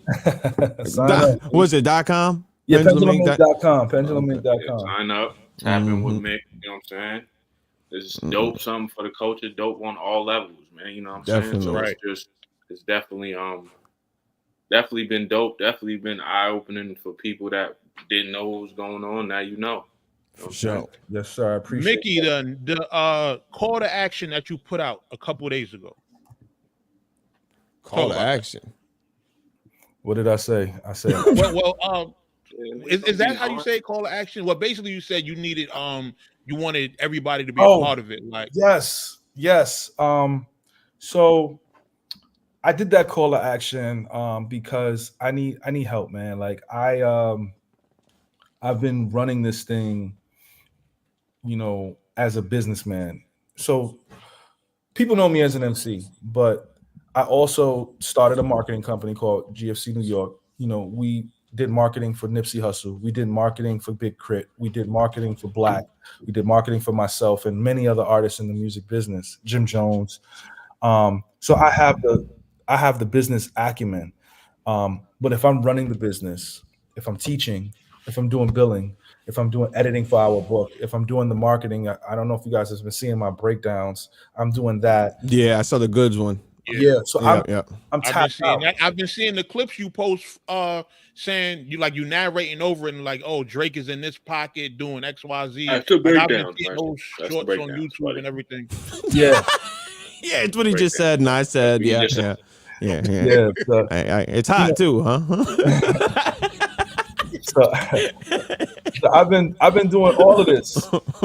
I can't continue to sustain the business and myself if I'm doing this. So, I reached out to the internet and I did it on Twitter only, and the response was like overwhelming. People were like, "Yo, I believe in this. I see what you're doing. I see that this is like it's no, fake stuff. You're really trying to build something, and I want to provide services." And all walks of life have reached out. And, today and tomorrow, I'm going to be reaching back out to everybody, just having conversations with people to see who's the good fit. I want people to grow within the company. You know what I'm saying? Right. Because I know where we're going. I know that this is going to be a mainstay in the culture from henceforth. Like, I already know, like, it's everybody who hears about, like, King is like, he didn't know, right? He didn't know exactly what this was, right? And then now he's like, yo, at the end of this interview, he's like, yo, sign up. You got to sign up, because this doesn't sound real. It's like, what? How are you doing all of this? Facts. And I feel like because we're the only ones in this space, it's very important that people, when they sign up and take a one-on-one class with us to learn about it, they all want to sign up, because this is something that everybody has said, I wish we had this when I was younger. When I was doing the one-on-one classes with XL and Lady Zay, like it was they weren't paying me. It was more like, yo, I'm helping them. I'm helping them, right? And I feel good helping them. I feel good working with them. I feel good talking to them. And then, obviously I got caught up with life. But if XL hit me, I'm like, yeah, I could do this. It's cool. You know what I'm saying? Like, so yeah, we're moving in that space. You know what I mean? Yeah, same, bro. And I didn't see it, the call to action, but bro, I'll reach out to you later. You know what I'm saying? If I could provide something you need, you already know. Right. I appreciate it. Yeah, you say the word, man. So yeah, y'all hear it, man. If y'all trying to sign up and improve on your craft, or even if you just want to be a part of the vehicle and you got something to contribute, a skill set, if you're an editor, videographer, photographer, any of the other skills that, out there that can help a school, holla at Mickey and, be a part of this, because this is real. This is 1,000%. Like, this ain't none of them scams. This is like 100% moving. And I'm pretty sure from, like he said, with the students he has, you're seeing the improvement. So this is something that is also working. Yes. I appreciate that, guys. I appreciate that, Mercy. I appreciate the interview. You know what I'm saying? Like, I haven't even really been, doing anything else. Like last year, I didn't put any music out. I did one battle at the end of the year. It's really just been focusing on Pendulum Link. That's literally it. You know what I mean? Got to, if you wanted to succeed, man. I mean, your battle with Verb was dope. Had you get winning all three, that was dope. I love the facts. I love that full circle, like that. I love the visuals of that. So that's dope. That was a dope battle. I appreciate that. Thank you, bro. Thank you. Right, man, you already know, man. It's love. I'm glad you come on the show, bro, and let people know what's up, man. Sign up at penduluminc.com. Yeah. And you see what he's on. Give them all like the socials and everything where they could, Yeah, so sign up penduluminc.com, Pendulum Inc on all social media platforms, from Facebook to Instagram to TikTok to Twitter. You can send us DMs. You can go to the website. You can download our app. We have another free week of classes coming up. I think that's the most important thing, right? Sign up for the free week of classes so you can get an idea of what the school is like. If you start there, then you'll get an idea. Last week we had 300 people pull up. You know what I'm saying? Like just to get an idea of what it looks like. And they met with Locksmith, and then we had Wayno from QC pull up. We had Chilla teach a battle. We had Coffee pull up to teach a class. We had a therapy class on Friday, and then we got Benny pulling up during that free week of classes. So it's like just dropped the album, fire album, of course. Buffalo's very own. Yeah, but you see, King, you see how we moving though, right? Yeah, it's a fact. Yeah, that's dope. Great timing. Album, and then we got him. Yeah, right. When you said it the first time, when you said Benny, that's the first name. I'm like, yeah, he just dropped the album too. That's crazy. Take your time. Press. He might get a Grammy. He's gonna be at our graduation. Like the timing is just outrageous. It's fire. It's fire. Word. So sign up pendulumink.com. Hit me up. Mickey.Factz on Instagram. Mickey Factz on X, Twitter, whatever you want to call it. Official Mickey Factz on Facebook. Real Mickey Factz on Twitter. On TikTok and Snapchat. And listen, I answer everybody. Just reach out even if the guy like Rich, even if you want to question and critique and ask questions, I'm an open book. Just talk to me. That's all I ask. Because Rich, you might know somebody that wants to be better as an MC, that wants to learn the business. They could just take the business class. They don't got to be a better rapper with me. Take the business class, learn it. We are not hoarding information anymore. That is out the window. And learn it. Skip the steps. It's okay to skip the steps and trial and error. Fuck that, man. That's trauma. Pull up and learn. That's what's up, man. Right. Shout out Mickey for showing up and talking about Pendulum Inc., man. I appreciate you having you, dog. Appreciate you stopping through. Long live lyricism. Y'all good. Y'all guys have a good day. Peace. Have a good one. Appreciate you, man. Peace. Nicki Factz, man. Nicki Factz. No, give that nigga a horn or something. Oh, I got you. Hey, salute to Nicki. Now, Rick, bring your monkey ass. He got right Ricky. Shit like that. Hating ass. Yeah, bring him up. Richard. No. I mean, to talk. He ain't coming up here. Richard. You ain't spending no money on Pendulum Inc. Hating ass nigga. Oh, look what he did to you. He's solo. He can do that. I don't care. Get out of here, because I got something to say, too. Okay, so boom. The man has been sitting here by the way, lying. But he's just been lying 100% because the whole time he was sitting there, right? And as soon as he mentioned Tony Williams on Ye, right? He has been naming a bunch of albums that he says he's not on. By the way, he's lied the entire time. He said he wasn't on Donda. He wasn't on. He's on Donda. He's on. Because I was researching all this. He's on. I didn't check Yeezus. He's on Life of Pablo. He's on Donda. He's on My Beautiful Twisted. My Beautiful Dark Twisted. Oh, 808s. I'm gonna check that right now. He's been on all of these, by the way. So he didn't lie. So already he's just sitting there lying. Kanye's cousin. Then he's talking about. It must suck to have all these. Oh, he's on 808s and Heartbreak. Yeah, let's just keep going. Let's try use this. It must suck to be all this lyrical and niggas like NBA Youngboy's running the game. NBA Youngboy is signed to a nigga that's signed to a nigga that's signed to a nigga that's signed to a nigga. Do you understand how this music shit works? A lot of these niggas that's in front of the game, that's running the game, nigga, they have late. NBA he's on Yeezus. Okay, so. Who the fuck wants to be NBA Youngboy trapped in fucking Utah and can't do shit? That's exactly what I was gonna say. He's talking about a NBA Youngboy, or do you want to be whoever else he named? Lloyd Banks. Hold on, let me talk. And then when he said this sexy red bullshit. Oh, I didn't see that. Go ahead. Let me explain something to you. In 2 years, nobody's gonna know what the fuck sexy red is. I say 3. Lil' Kim stopped rapping in 2004. And people still compare every girl that comes out to Lil' Kim 20 years later. That's impact, nigga. Mm-hmm. You said, who wants to be Lloyd Banks or Lil Baby? Lloyd Banks owns everything he does. Yeah. So if he drops an album, 100,000 copies, how much that is? An album right now, Halloween Havoc, sold it for $100. Right? If he has 1,000 people That's 100 bands. And Little Baby has to stream 8,000,000,000,3,000,000 to get 100 bands of his own. And then that 100 bands gets cut up from his label to this to that. You got to be a young nigga that's blinded by shiny objects. You see a nigga with a bunch of chains fight back. and all this shit. I know you ain't run from niggas smoke. get money, bro.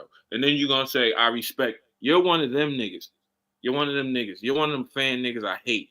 You say a bunch of negative shit until people pay you attention, and then you go, nah, I fuck with you.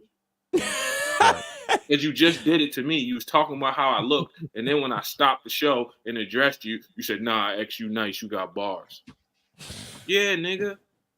Talking to you, Rich. He's gone. I know you gone. Yeah, he's gone.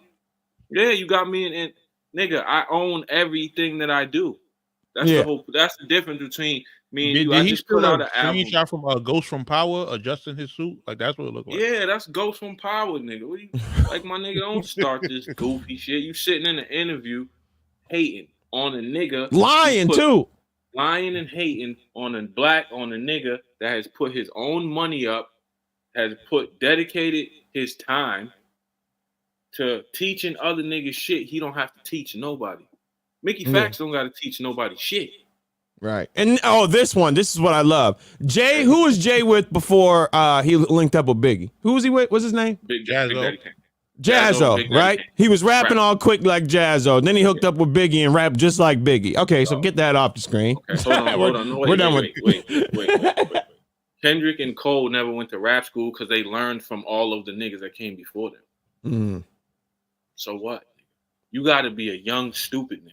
And that's what the school is teaching you, to be a better rapper. It's not teaching you to be a little baby. Black is in jail, so how's he leading anything? This nigga is a fiend. Do you see these niggas that you're talking about? These niggas are crackheads. You listen to NBA YoungBoy talk, he can't even talk. He's a fucking crackhead. Right. Kodak Black is a crackhead. Was he talking about Sly when he said this? I don't know. Oh, I didn't even see that. Oh, yeah, no, I did see it. Yeah, he is. But yeah, he was. Yeah, he was. Like, but I didn't want to say anything about Jay Black when look at this wonderful camera. Look at this nigga with his fucking depth. He's been blowing. Get excited when the nigga said lamb, pinwheels, and chicken. Look at his cameras tripping out, bro. All that money. That nigga Mickey said lamb, pinwheels, and chicken and waffles, and Mercy was hype. I seen it. Can I just go to the graduation? Nah, they got food, man. You gotta have food at a graduation. Yeah, but nigga, you hating on a nigga that dedicated his time to. Mickey Factz don't have to teach nobody nothing, bro. Right? He really don't. You know, dog. That nigga writes songs for everybody in his role. You see the niggas he gets to pull up to his school, son. Right. You don't have to stop his fucking time and teach nobody shit. And he's gotten niggas jobs teaching niggas rap. What are you talking about? Right. Like, he don't have to do nothing. He could just chill, make songs for the rest of his life, write for people, and keep the game to himself. There's niggas like you, and I bet you, Rich, you don't rap a lick. You don't do nothing, nigga. You just sit or you do this. Sit on YouTube and hate niggas that are actually making moves. Like, it's like, dog, you sitting there the whole time hating. It was wild. Little baby, and nigga. Yeah, he disappeared. He got the fuck up out of here because he knew. As soon as he saw the conversation dying down, he was like, as soon as I said, Rich, stay right there, I'm frying you up. No, as soon as XL said, as soon as this interview over, I'm frying son up, he got up out of there. He got up out of here quick. Because he knew, like, stop being like, come on, my nigga. Like, you come from that weirdo side of motherfucking YouTube, nigga. You got to. And and all of what he was saying about the Ye thing was just a Google click away. Because when he said my dark twisted, I'm like, okay, now he's capping because I know he was on Runaway. People don't like looking stuff up nowadays. I see that. I was arguing with somebody. Oh, mercy. Don't go down this. Don't die on this. Come on, let him go. All right, go ahead. Let him go down the road. Let him go. Nah, we was talking about the whole New York. And people from the South having to come through New York, for certain validations or whatever. And somebody said like, oh, Jay-Z had to go to Jermaine Dupri to get a #1 record or something like that. And I'm like, you talking about Money Ain't a Thing? That wasn't even a #1 record. Like, what are you talking about? You can look that up. Jay-Z's first #1 record was with Alicia Keys. Was with who? Alicia Keys. Oh yeah, Empire State of Mind. But even still, before that, at least Hard Knock Life was #2. You feel what I'm saying? Yeah, Hard Knock Life. But when people just say shit, dog. People just say shit. Just, I'm like, yo. He thought he was about to get everybody on his side, and everybody was just there's niggas like Rich that want to be they're contrarians, and they're not good. They just want, if everybody says this fucking thing is fire, they're going, nah. Right. Nah. They can't even tell you why it's not fire. It's nah. I'm gonna name an outlier and show you how it's not. Yeah, I'm gonna name I'm gonna name the 2 niggas that made it through out of 100 zillion niggas. Right. You know how many? First of all, there's tiers to artists. For all the artists that made it on the mainstream, there's a zillion artists that are independent that you don't know that make a shitload of money. Right. Mm-hmm. They might have 5,000 followers on Instagram, but they millionaires. Like, 38 Special. Right. A lot of people don't know what the fuck 38 Special is. 38 Special ain't no A-list artist, nigga, but he makes money like him because he caters to his fan base. Right. Right? Before West Side Gun, Benny and Conway got crazy, they was making wild bread. Yeah. You understand what I'm saying? Sean Price was somebody who was making crazy bread on the indie side, taking care of his fucking family off rapping. He wasn't an Tech Nine, who's not like perfect person. I was thinking niggas might not know Tech Nine, but he's in the Forbes list. Strange Music generates so much money because he's putting in work on the constantly. He's in festivals. He's everywhere. Festivals. Like, you ever see one of his shows? People show up in the fucking robes and shit, dressed like him and all type of shit. Like, nigga, but you won't hear him on the radio. When Tech Nine did that Lil Wayne feature, that he's going commercial. He didn't need that Lil Wayne feature. No. Lil Wayne came he didn't reach out to Lil Wayne for that. Wayne found him like, yo, Tech, dude, because all the rappers know about Tech. We all know who Tech is. Yeah, Sky Zoo, Graph. There's a bunch of niggas I can name. Ransom. There's mad niggas I can name that are on the indie side. That nigga, that's where the money really is at. Right. Yeah. You just gotta work a little harder. Now I know you don't want to name it. I know because of his situation, but Troy Ave.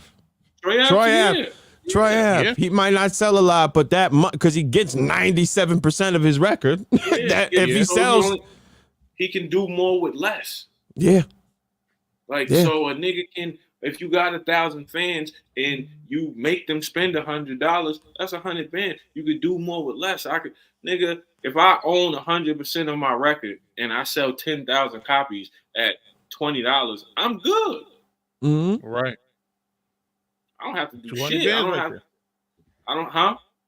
said that's 200,000 right there. Yeah, nigga, I'm good. I don't have to do nothing. While y'all niggas is streaming 1 million and y'all are walking away with less money than me. You see what I'm saying? Like, so when niggas sit around and just hate, I dislike when people who don't do nothing or contribute nothing, right, just blatantly hate on niggas that's trying to do something and do good. Yeah. Like, Mickey Factz is trying to do something good for the game. Yo, teach niggas how to rap. Like, yo, bring and like he said, I've been in the classes. He's not just showing anybody how to rap. Some of that technique shit he's in there teaching, even if you nice, you ain't gonna get it on the first go. You know what's funny? I thought you was being funny when we was in the chat and you was like, I started Pendulum Ink. I told you. I'm not playing. I thought you was doing your Cassidy. That's not no bullshit, nigga. I don't. When I say that, I've said that a couple times. When I say that, that's not bullshit. That's dead ass. Yeah.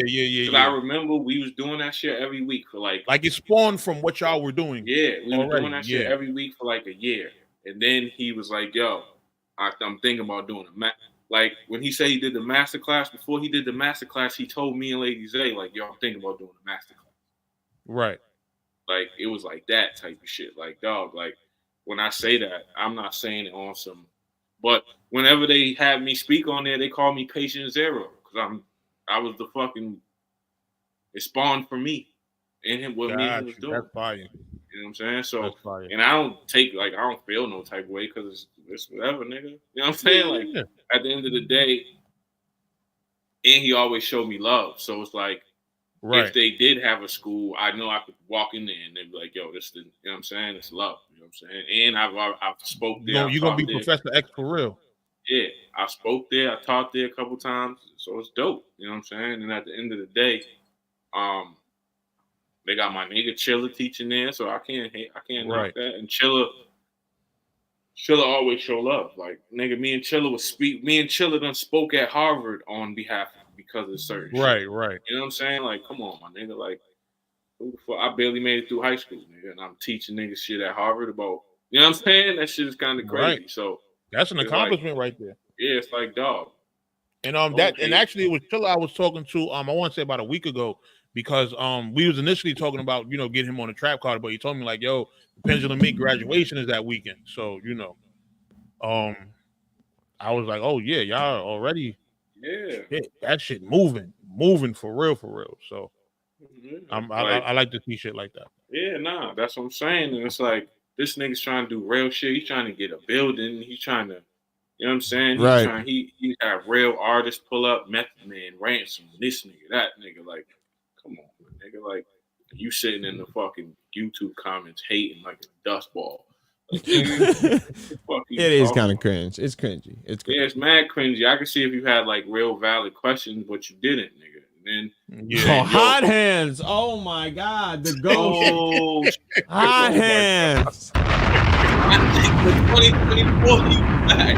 And he got up a little late. And he shows up. And look at KOTD back, and Hot Hand stays on brand with the hate. I love Hot Hands, bro. We wasn't even talking about white people this time. Eric Mercer wasn't even talking about white people this time. So it's a white, and for all the new people in the chat, that's new. Hot Hands. As soon as you talk about white people, boom. Rap, Hot Hands pulls the fuck up. Hot Hands the OG over here. Hot Hands, triple OG. Hot Hands get super low. As soon as you mention anything white in hip hop, Hot Hands is on the way. It's like the bat signal. It's like he hears it. Hey, hold up, them niggas talking about? Oh, let me pull up and tell him how trash niggas is. Love Hot Hands. Right. Nah, but shout out to Mick, man. But now that that's over and all, I know what you was trying to do, man. So you trying to prolong the interview so you can stop yourself from getting fried up. You're getting fried up. What? For what? What I did? Nigga, because you wanted to take a month off of work, man.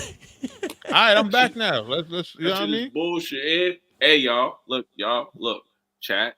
He was buying chains. Oh yeah. Chains. I seen him. I saw he was on a bus. He was on a party bus or something. Yeah, he was in the limo, back. Actually. He couldn't get the bus. He got the limo. With other niggas that's not us that he don't work with.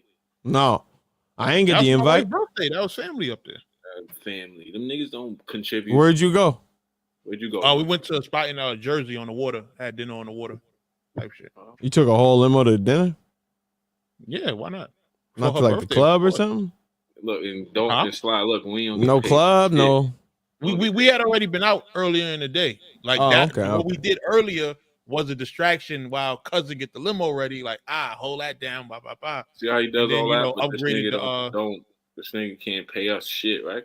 Upgraded. This is why Rory and Maul left Joe Budden. You know that, right? Yeah, right. Yeah, Joe Budden robbing him. Joe Budden showed up with new teeth, and them niggas started calculating. Like, hold up. we about to be 10 years married, so upgraded the ring. Right. You know that's when they start. You know that's when that fallout started happening, right? When you saw they said the Miri hats. Nah, it was when Joe showed up with the new teeth. As soon as he showed up with it, why Moore had so much smoke for their Miri hat? Because he ain't been a mayor. He's been around him when he was dusted up. You remember when before the pod he had rocks in his hand with that dirty tank top outside? Now he's got a whole Amiri collection. Whoa, wait a minute. He ain't never have a mirror. And on top of the Amiri collection, show up with new teeth. You got a whole grill, a bunch of veneers. I get her a black wealth. That's when they started doing the calculations. Like, hold up. It was like, hold up, this nigga. Now you got look at new computer. He got new. He's getting limos. He's getting new computer, limos, chains. They got a new gimbal. What your hold up? Niggas need some bread, bro. I seen you with your gimbal. I seen it. Look at him. Look around. I forgot I had it. Matter of fact, He's forgetting he's buying it. He got so much shit. He's forgetting he's buying shit. Look at that. Look, they got it from Russia, whatever that writing is. Yeah, I don't know what that is. From communist country. He got the gimbal from Putin, nigga. Like, what is going on? Dog. Look at him. Yeah. And we you can't see anything, bro. Can't see anything. Good. That's what you get. We over here bored, nigga.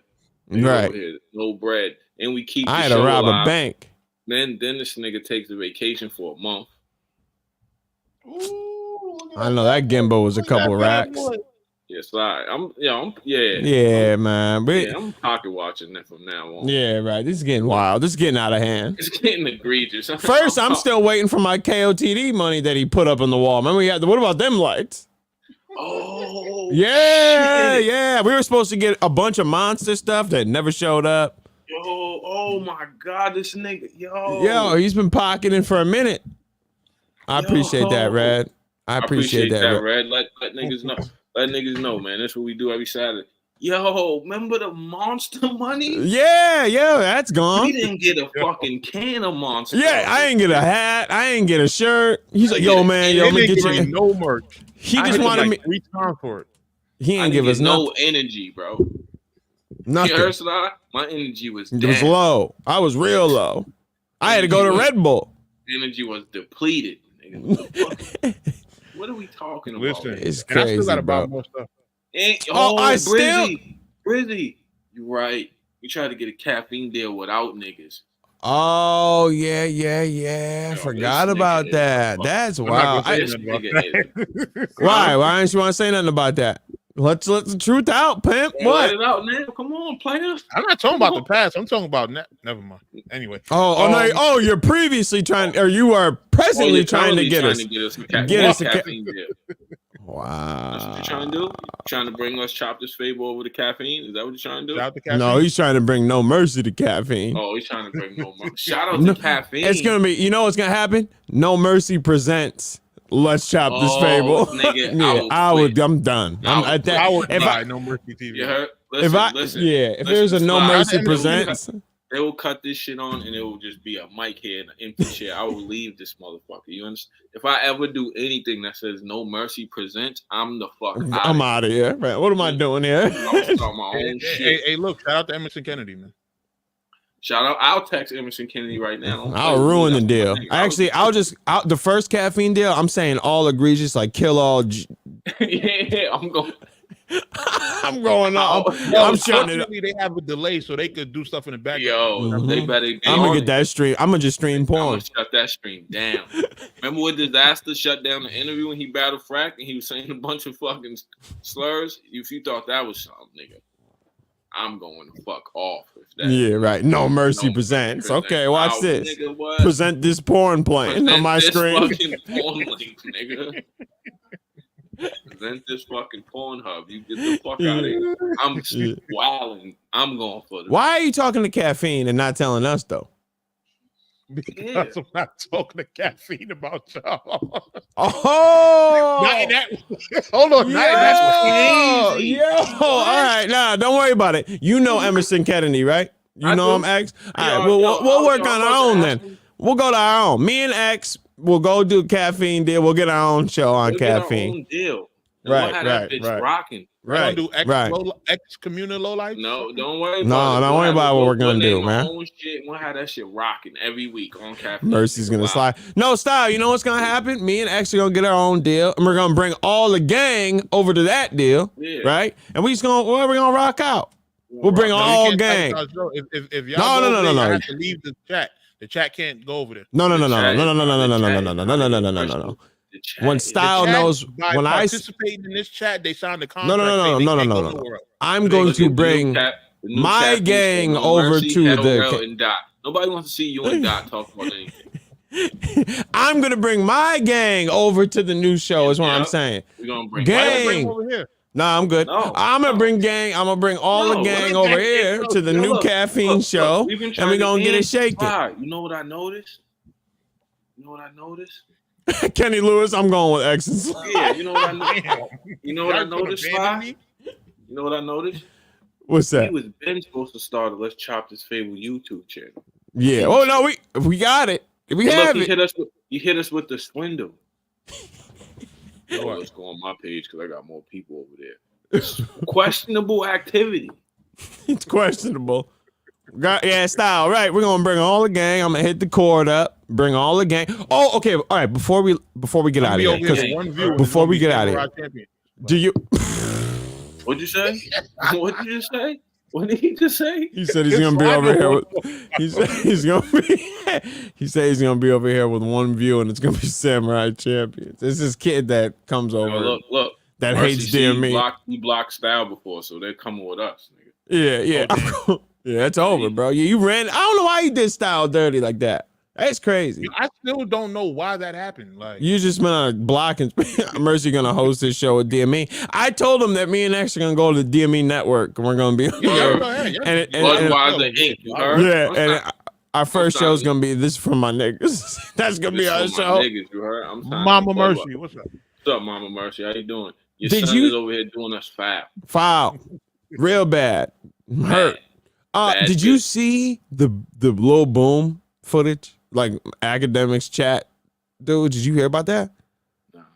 Oh my God! All right, so there's this dude named Lil Boom that academics. That's his boy, like her big dog, right? Lil Boom, right? Yeah. We're gonna start the DME network. Yeah. So Lil Boom, right? He's this weirdo dude, and you know how Ac has a Walmart. Yes, bro. Okay. So right. So this is academics people. His name is Lil Boom. Vince McMahon either. We got to talk. Oh yeah. So X. Listen to this, bro. Academics on falsely claiming Lil Boom's innocence. Listen. Listen. It's a story. So there's this dude named Lil Boom. It's academics' right hand man. He's been working with him for years. He's been in the chat. Chat nigga, right? Whole gang that he's got going on there. Yeah. Stop. Okay. So chat. So he was working with academics. Then this all started in the Discord. He has his Discord, right? So they were beefing back and forth in the Discord, and this girl just outed him and was like, "Oh, okay, well, I'm gonna because she was gonna get kicked out of the Discord. I believe it was, she was gonna get kicked out of the Discord. So she was like, "Oh, bet I'm gonna go to Adam 22. I'm gonna go to somewhere else and drop this story on you where you got arrested for messing with kids in Walmart." So then they questioned Ack about it because it came out. Like people started writing the story. 1090 Jake did a story on it because he got arrested for it.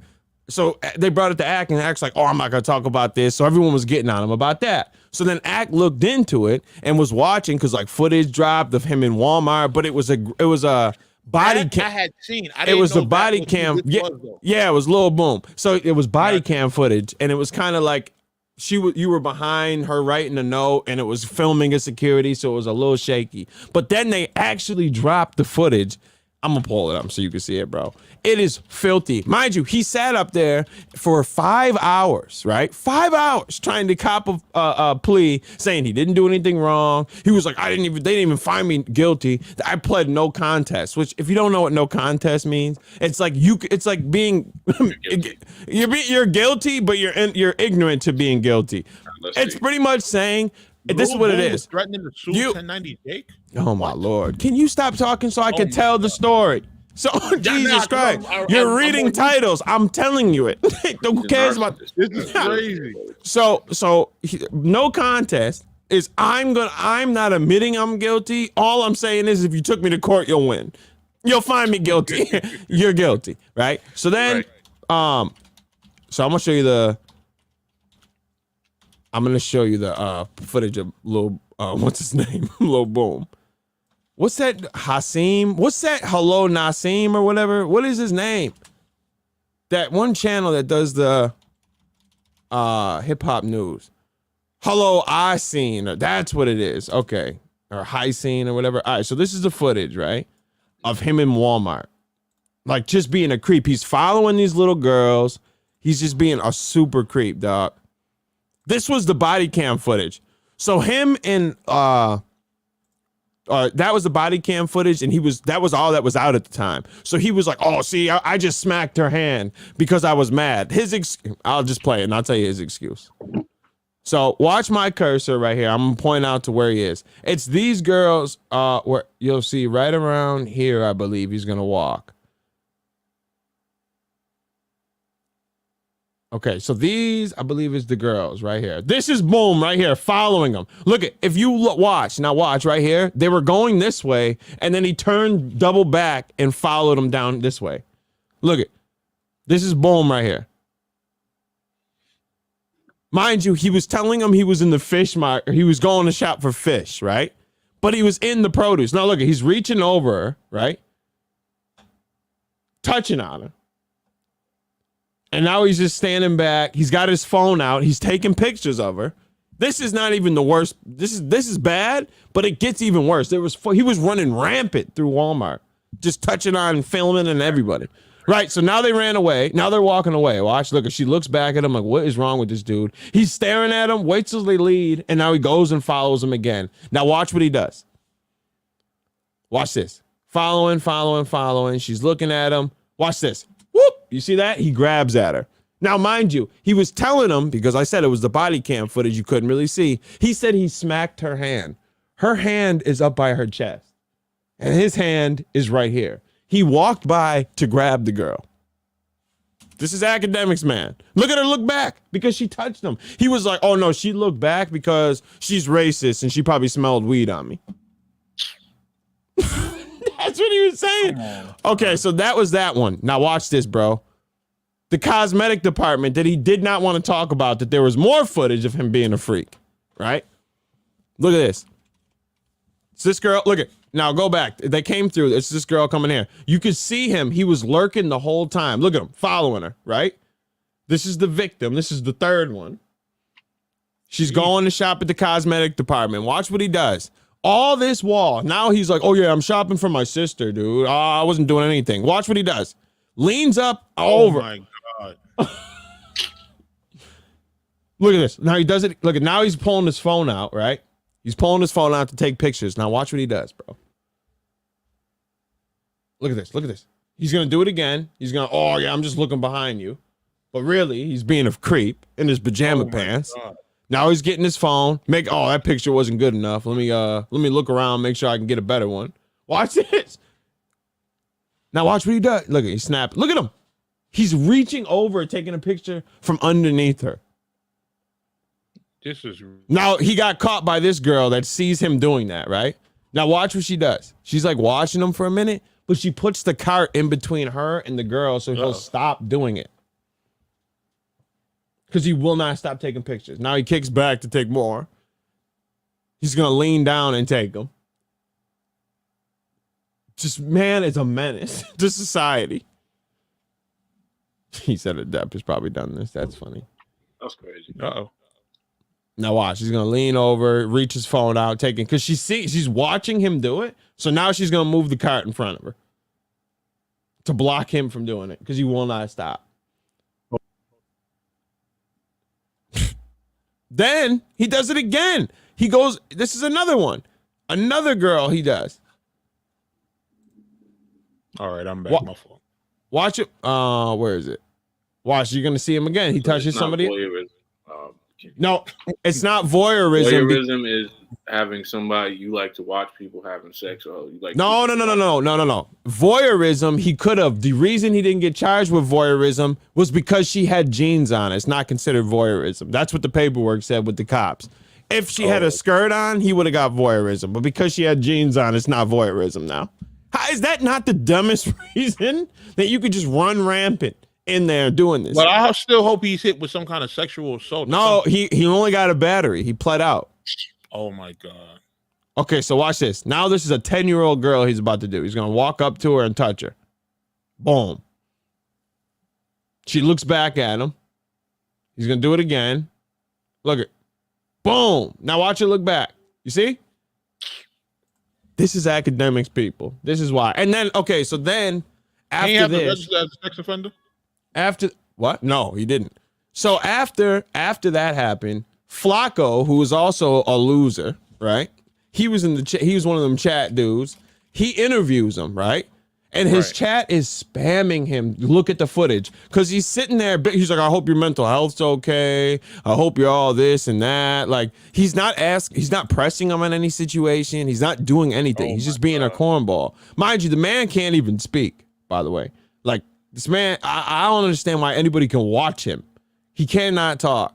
I have the, I think I have the timestamp here. Where is it? Did I put it under here? Oh man, I can't find it.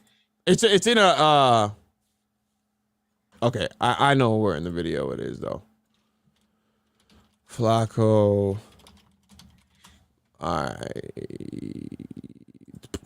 Okay, here we go. Damn. Yeah, this is him interviewing him, but he won't press him. And I don't know how anybody can listen to this man talk, bro. Where is it? And he got a song that got 2 million views. Let me just show you real quick. Can you see here? This is what, and he posted it at the very bottom. Because here, look at the very bottom. I'll show you. Look, right? Yeah, listen. To right, this. like here, right. So like that's what they wanted you to react to, right? Right, because like right. That's him. Like 290 Jake is saying, that him? That's Flacco, right? This man's on no jumper, and he talks like this. It is hilarious, bro. Here, right. So like that's what they wanted you to react to, right? Right, because like right. Because like 290 Jake is saying that like you took a plea of I think guilty, and Boom is saying nah, like. Look at his chat is spamming him. Watch the footage, bro. Stop capping for this dude and watch the footage. You won't do it because that's his man. This is cap. You feel me? So desperate for the internet prank. Yeah. Look at you can look at it right there. It says defendant enter a plea of no contest. Okay.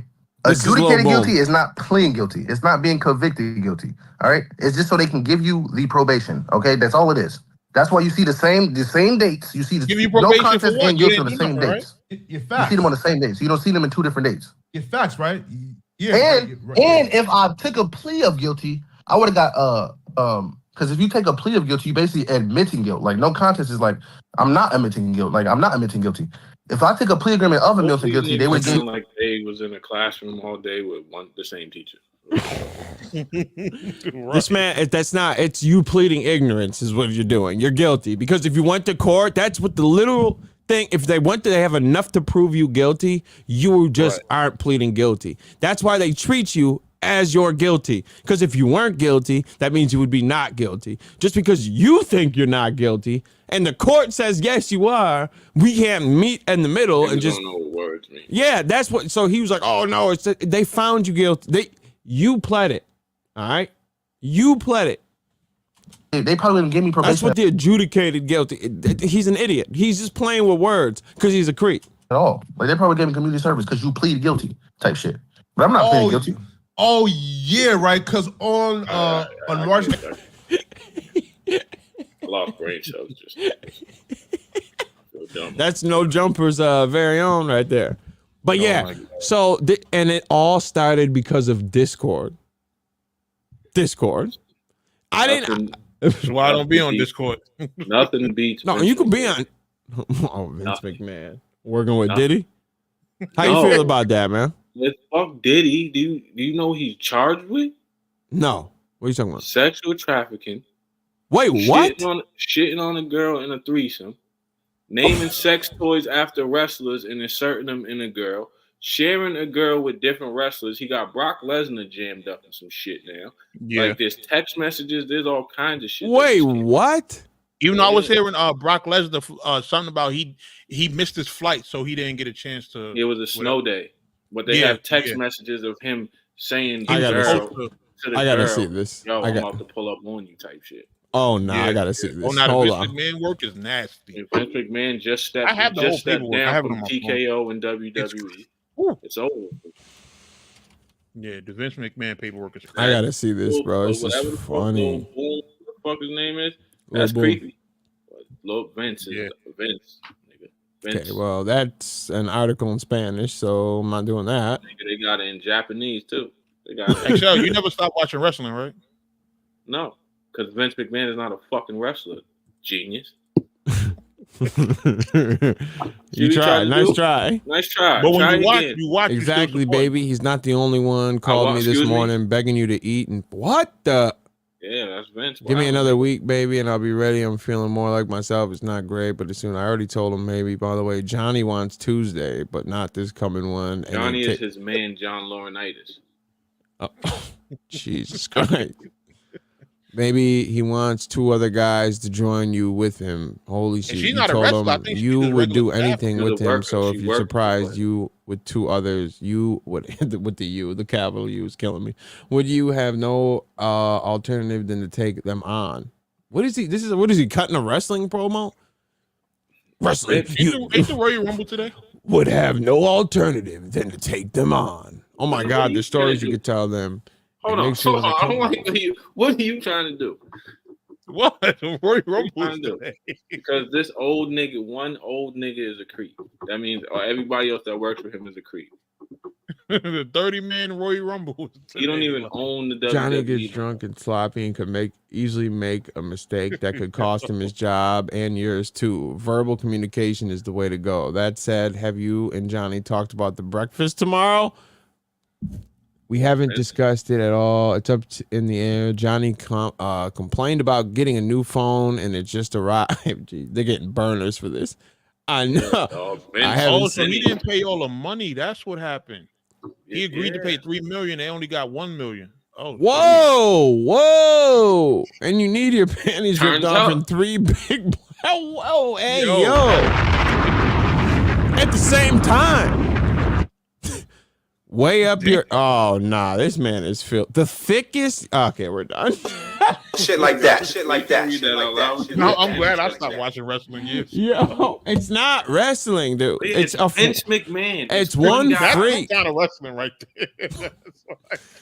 What the goes down? So Mercy. Convulse. So Mercy. What is this freaking? Are you reading this? I'm not saying this out loud. Just one continuous constant until you pass out. Gonna get flagged. Like, no, we're not. Yo, what? Raggy? Yo. Bang, Vince is a wild nigga. I'm trying to tell you, big dog. Vince is on some freaky deaky, nigga. Lay on your stomach. Oh my God! And at the end, that's you. That's you. You can't say lay on your stomach. That's what you did. Maybe you're waiting for Vince. Then you said, "Wait, you want me to lay on my back?" Pause. Yeah. Yo, I like after all this freakery, right? This website ain't none. All this freakery, right? You scroll down. Hey, you want to buy a coat? You want to buy a shirt? Shit like that. Since you here reading all this bullshit, buy a jacket. It's cold outside. Don't forget that. Y'all got to do better with your advertising. Yeah, put that first. Put that before the article. Reading all that freak shit, and it's like, oh, by the way, buy a coat. Buy a bubble. What? Oh, more coats. Peacock. Yo. Listen, we know what's going on with Vince. We still got to sell these pay-per-views. They even got a testimonial for the jackets. We done enough, man. Yo, they got to figure it out, man. A lot of them are freaks. Yeah, I know. I love them getting exposed now. Y'all, you had 30, 25 years to be freaks. Now the truth's got to come out. You should have been known what's going to happen. In this time, I bet you every single one of them started sweating as soon as P. Diddy's stuff got pulled up. Oh, God, I know I'm next. Yo. Yeah. And just the Vince McMahon P. Diddy tweets was even crazy. Like, yeah, because in the past he tweeted when Diddy was going to be on Raw or whatever the case was. Those is from 10 years ago. But it's still like y'all ain't cahoots together. This makes a lot of sense. They're not in cahoots together. I think they're making the correlation, brother. They're both freaks. See how people do you? This nigga's freaking off over here. This thing, they're not freaking off together. They're not the same freak. How you know that? Vince McMahon, first of all, is a 77-year-old racist nigga. He doesn't even like black people outside of the fact that they make money for him. Right? Yeah, outside of the fact of what he's not hanging. You know, he's not hanging out with the number one nigga that goes take that, runs around parties with his pants down. We just seen the text messages. We know he wants black people to do something. He's not hanging out with them. He has definitely does. He has the most elite black niggas already in his stable. Nigga, he got the most physically fit black niggas in the world working for him. Listen. He running around with the nigga from Harlem. See how niggas from Harlem all try to put themselves in everything, even the fucking freaky shit. Yo, no, he associated with Diddy. Like, come on, I'm not even. Niggas from Harlem. That's not even an argument right there. They put himself with everything. You know what them two was up to? What were they up to? Yeah, what were they up to? Mercy, tell me. You know, because you put it together. So why? Come on, say it on your platform. Why is Vince McMahon and Diddy hanging out nasty work? Let the people know. Listen, we know why YouTube platform. Yeah, because we know what they was both into. What were they doing? I don't know. You gotta tell me. What happened? Let me know. They were doing some adult stuff that I cannot say on YouTube. What's wrong with adult stuff? Yeah, now you're Hey, Combat, what up, man? I'm glad you just showed up at the end of the show, Combat. It's all right, man. You're here now. I would have had to stop. Make sure I go watch the Royal Rumble tonight, though. Yeah, right. I don't know if I want to watch Vince's type of Royal Rumble. Yeah, we're not watching that one's Royal Rumble ever. That's a freaky one. Vince McMahon, but he doesn't own nothing no more. He been stepped down. He don't. Own Triple H. And you thought it was bad, but what was he? He stepped down for. He stepped down first, then he stepped back in, and Stephanie stepped down, and then he sold the shit to Endeavor, and then stepped down. So he stole the money and then stepped down. That's what he's supposed to. Got it wrong. He stepped down first from every day-to-day operations, which means he wasn't there at all. Then he came back to make the Endeavor deal, so they got the bread. Then once they made the deal, he was done. He been done. Mercy just told a whole lie. Great. Yeah, he came and got his bag and bounced. That's why. Triple H and Nick Khan run the WWF now. And now The Rock, too, because The Rock is part of the board. Oh, okay. That's fine. I didn't know that. Vince don't do nothing. As far as day-to-day, Vince don't do shit. He don't do nothing. He don't do nothing. Besides be a freak on text. Besides be a freak on us. Oh, man. Yeah. Well. It is what it is. That was something I didn't expect to see. Yeah. I missed all the freakery. Old nigga being freak. See?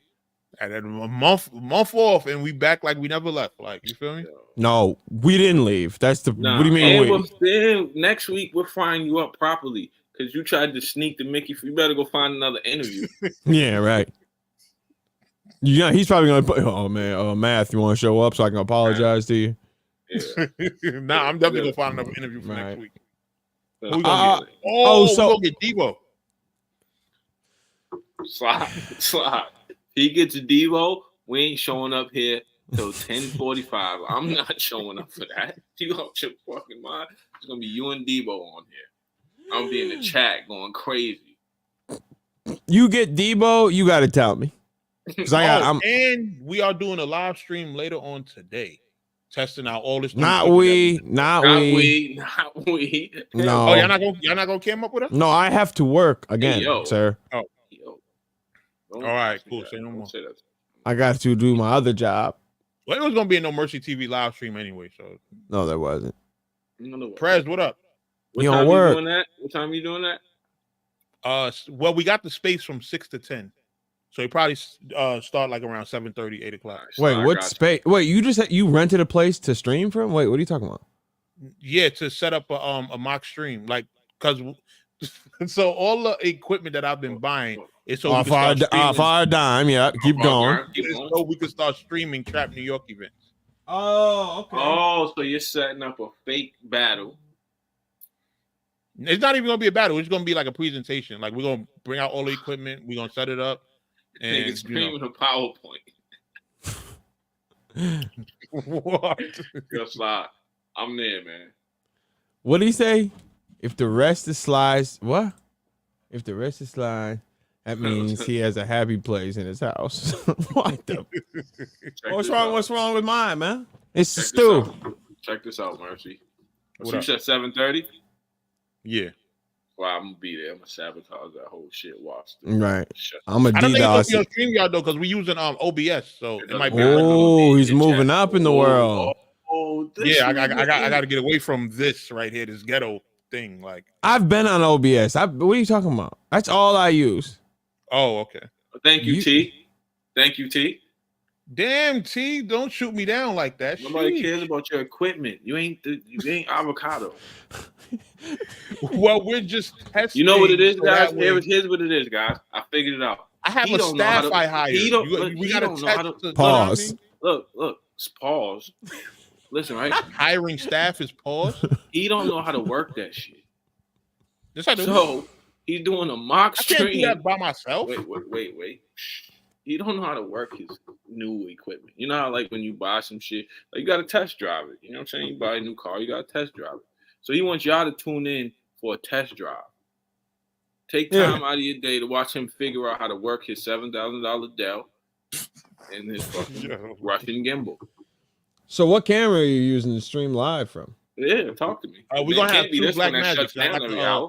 I got the switcher. So. Oh, cool. Wow. Man, you got a switcher too. Yo, wow.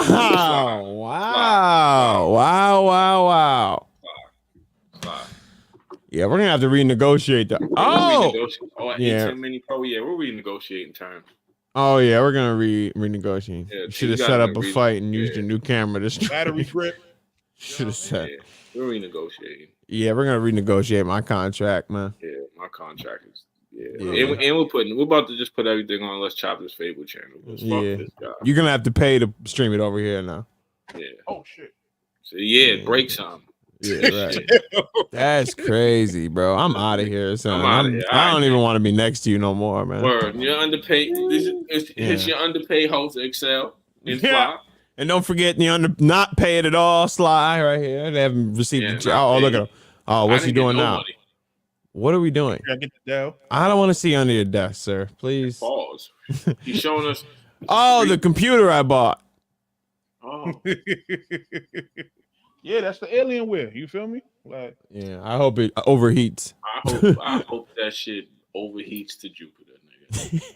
Alien. You know what I mean? What about the lights that are shining behind you? What kind of lights you got? Oh, the regular Party City joint. All right, man. I didn't upgrade those just yet. This nigga did everything.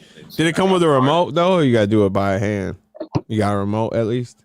No, not for the lights. You can't change the colors on the fly? Not. I have to manually do it on the light itself. Oh, okay. Yeah. So.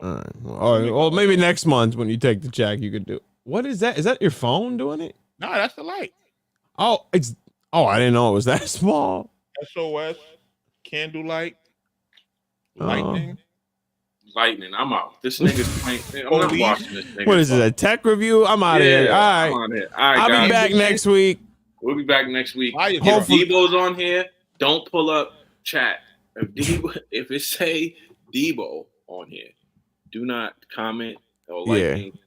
If he shows up and if Debo's here and I didn't know he was showing up, brother, I ain't showing up because I am coming with the facts. All right, we're gonna show up facts. We're gonna actually pull up stream. Amazon. No, never mind.